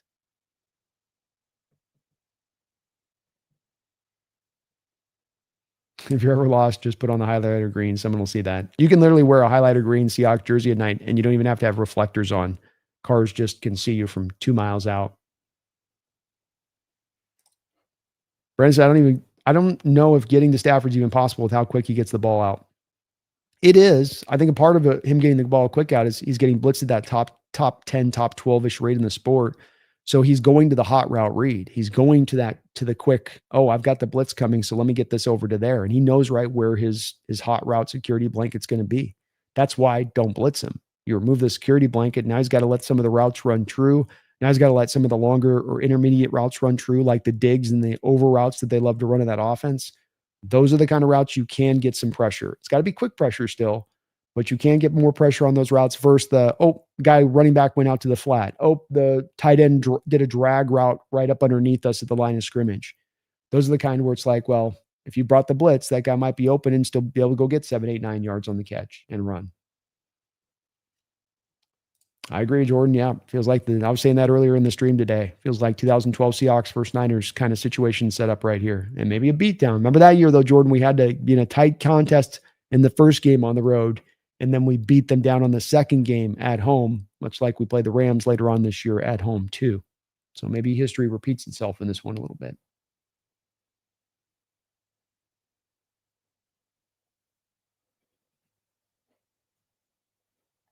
Fluffy bear.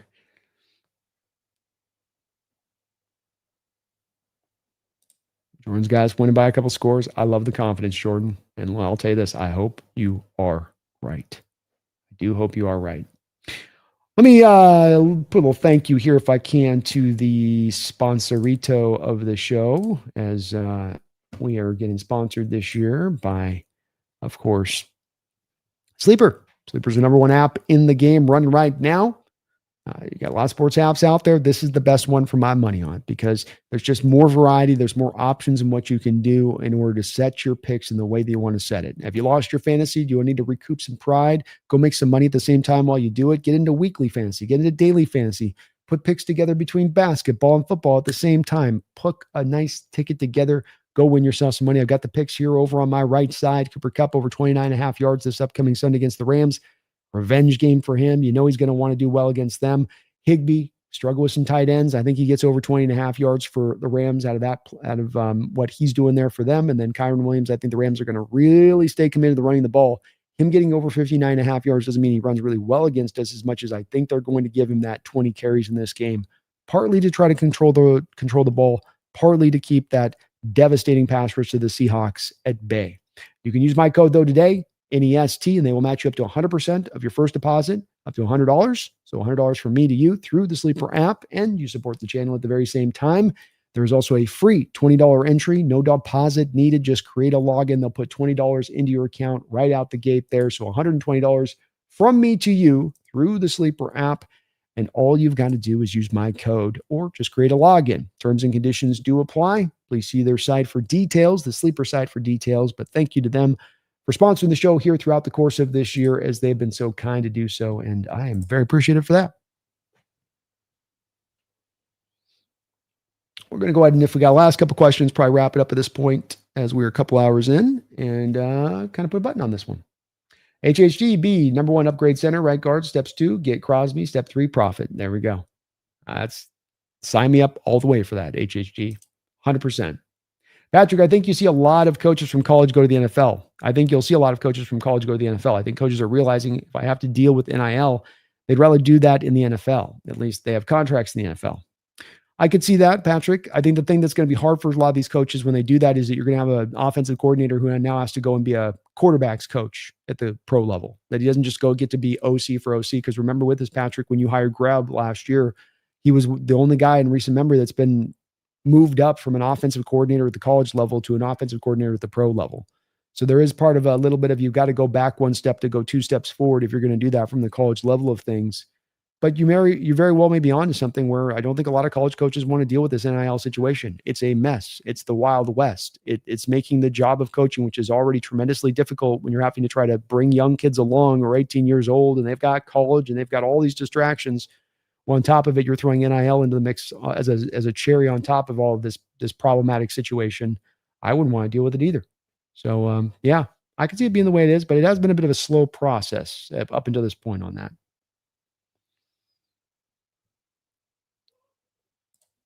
Hungry. I hope happy to see a little comeback by Tariq Woolen. Hopefully he keeps it up the remainder of the year. It'd be great development for us if he could, man. Helps to take this defense to another level if you've got a lockdown corner with his size on the outside and what he can do when he is motivated. Mofo says, yeah, I was thinking more like a 29-3 beatdown of the Niners. I don't believe people seen that coming, and I think they were fresh off their Super Bowl appearance. Or am I remembering that wrong? No, you're remembering it right, Mofo. No, that was the year they went to the Super Bowl, I think. That year they went to the Super Bowl, Mofo. I believe. I could be getting my years mixed up, but I think that was the year they went there. We'll wrap this up. Famous last words. I know I'm usually pretty bad about that. 3 hours later, 3 hours later, we're still here. I will today. Yesterday tapped me out a bit. We went I think it was like 12 to about 8 yesterday. So I definitely blew the voice out a little bit. My eyes were going cross-eyed by the end of it last night. Brian says, yeah, NIL is the only scheme where the player drafts the team and not the other way around. I couldn't handle that as a head coach. I couldn't either. And I think it impacts how these coordinators and coaches at the college level can coach these guys. Because I think if you try to coach a guy too hard or you do some of the typical stuff you would as a coach, tough love to get the guy to step up, those players just go, well, I'll just go somewhere else where they'll treat me right. It's like, well, no, why don't you develop a bit of resiliency and hear what I'm saying? I'm trying to help you. Yeah, no, you're not. You're just being mean. I think there's a lot of that stuff that probably goes on where you watch all these players bouncing around year in and year out.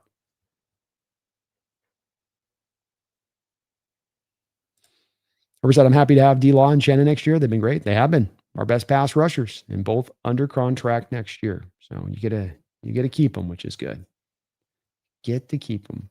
We will go ahead and put a button on this though, folks, as we are 2.5 hours on end. Thank you for the donations and on the stream today. If you guys can for me today, hit that like button. It does help this channel grow and show and gets me popping up on the old algorithm for people that are looking for Seahawks content.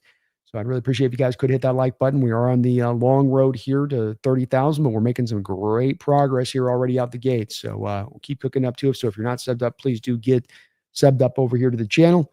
As had been mentioned earlier, right, we do have the NFC West Roundtable going every week. That's a separate channel. It's not behind enemy lines, but an NFC West Roundtable show we do over there. It's a separate channel. Please do get subbed up over there, over on that side of it as well. HHG is DJ Fluker available. I think he's not officially retired, but he's basically retired. That's all, said. Patrick says, did you see the Miami players wearing no thigh pads? Diabolical. These players more and more have been trying to wear less and less pads, man. I don't get it. There's a reason you wear pads. And it's not like they're that cumbersome. Old school pads used to be huge and bulky. And now these things are tight and small and thin. And there's players are still like, it's just still too restrictive. It's like, Fluker's not in the league, but he's not like on a team, but he's made a couple of runs to try to get somebody to kick the tires on him. I don't think he's probably game shape ready though. Yeah. Kendrick, I like our chances. Mac Jones was able to put up 300 yards on the Rams with Kittle, CMC, and a bunch of scrubs. Indeed he was. And they are down to Khalil Witherspoon here, Kendrick. So that's a guy that even Jake would tell you is their most important corner that's going to be out of this game. So I like the matchup of a JSN against the Slim Reaper out there. I think it'll be all right. Matthew 29-3 was the 2013 season. Okay. I was mixing them up. I was mixing up Niner beatdowns, Matthew. There were so many of them at that time, so just keep kind of mixing them all up. Got the early flight tomorrow. Have a great night, Brandon. Chad, you have a great one too, man. Thank you for all the great discussion. Appreciate it. Patrick, a lot of injuries this year, man. No one practices no more. I think it contributes to it. Certainly the players taking down their off seasons in the way that they have has contributed to it. It's not helping the sport out. So maybe eventually this new CBA, players will kind of recognize a little bit of that, but I don't think it's likely. Probably not. All right. We are going to wrap it up on that note. I thank you guys today for watching. Really, really, really, really do appreciate it on that front of it. If you guys can for me, please do hit that like button, as again, does help this channel out, helps me grow, helps me show, all that good stuff. And we will be back tomorrow. We've got the B&B show going down tomorrow. So please do get ready and tuned in for that, as that'll be a lot of fun out there, getting in and doing that. So we will be back shortly here. 1 second. I wanted to maybe run one more. Well, where is my deal at here?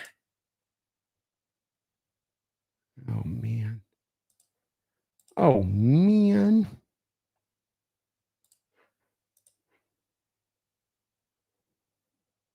There we go.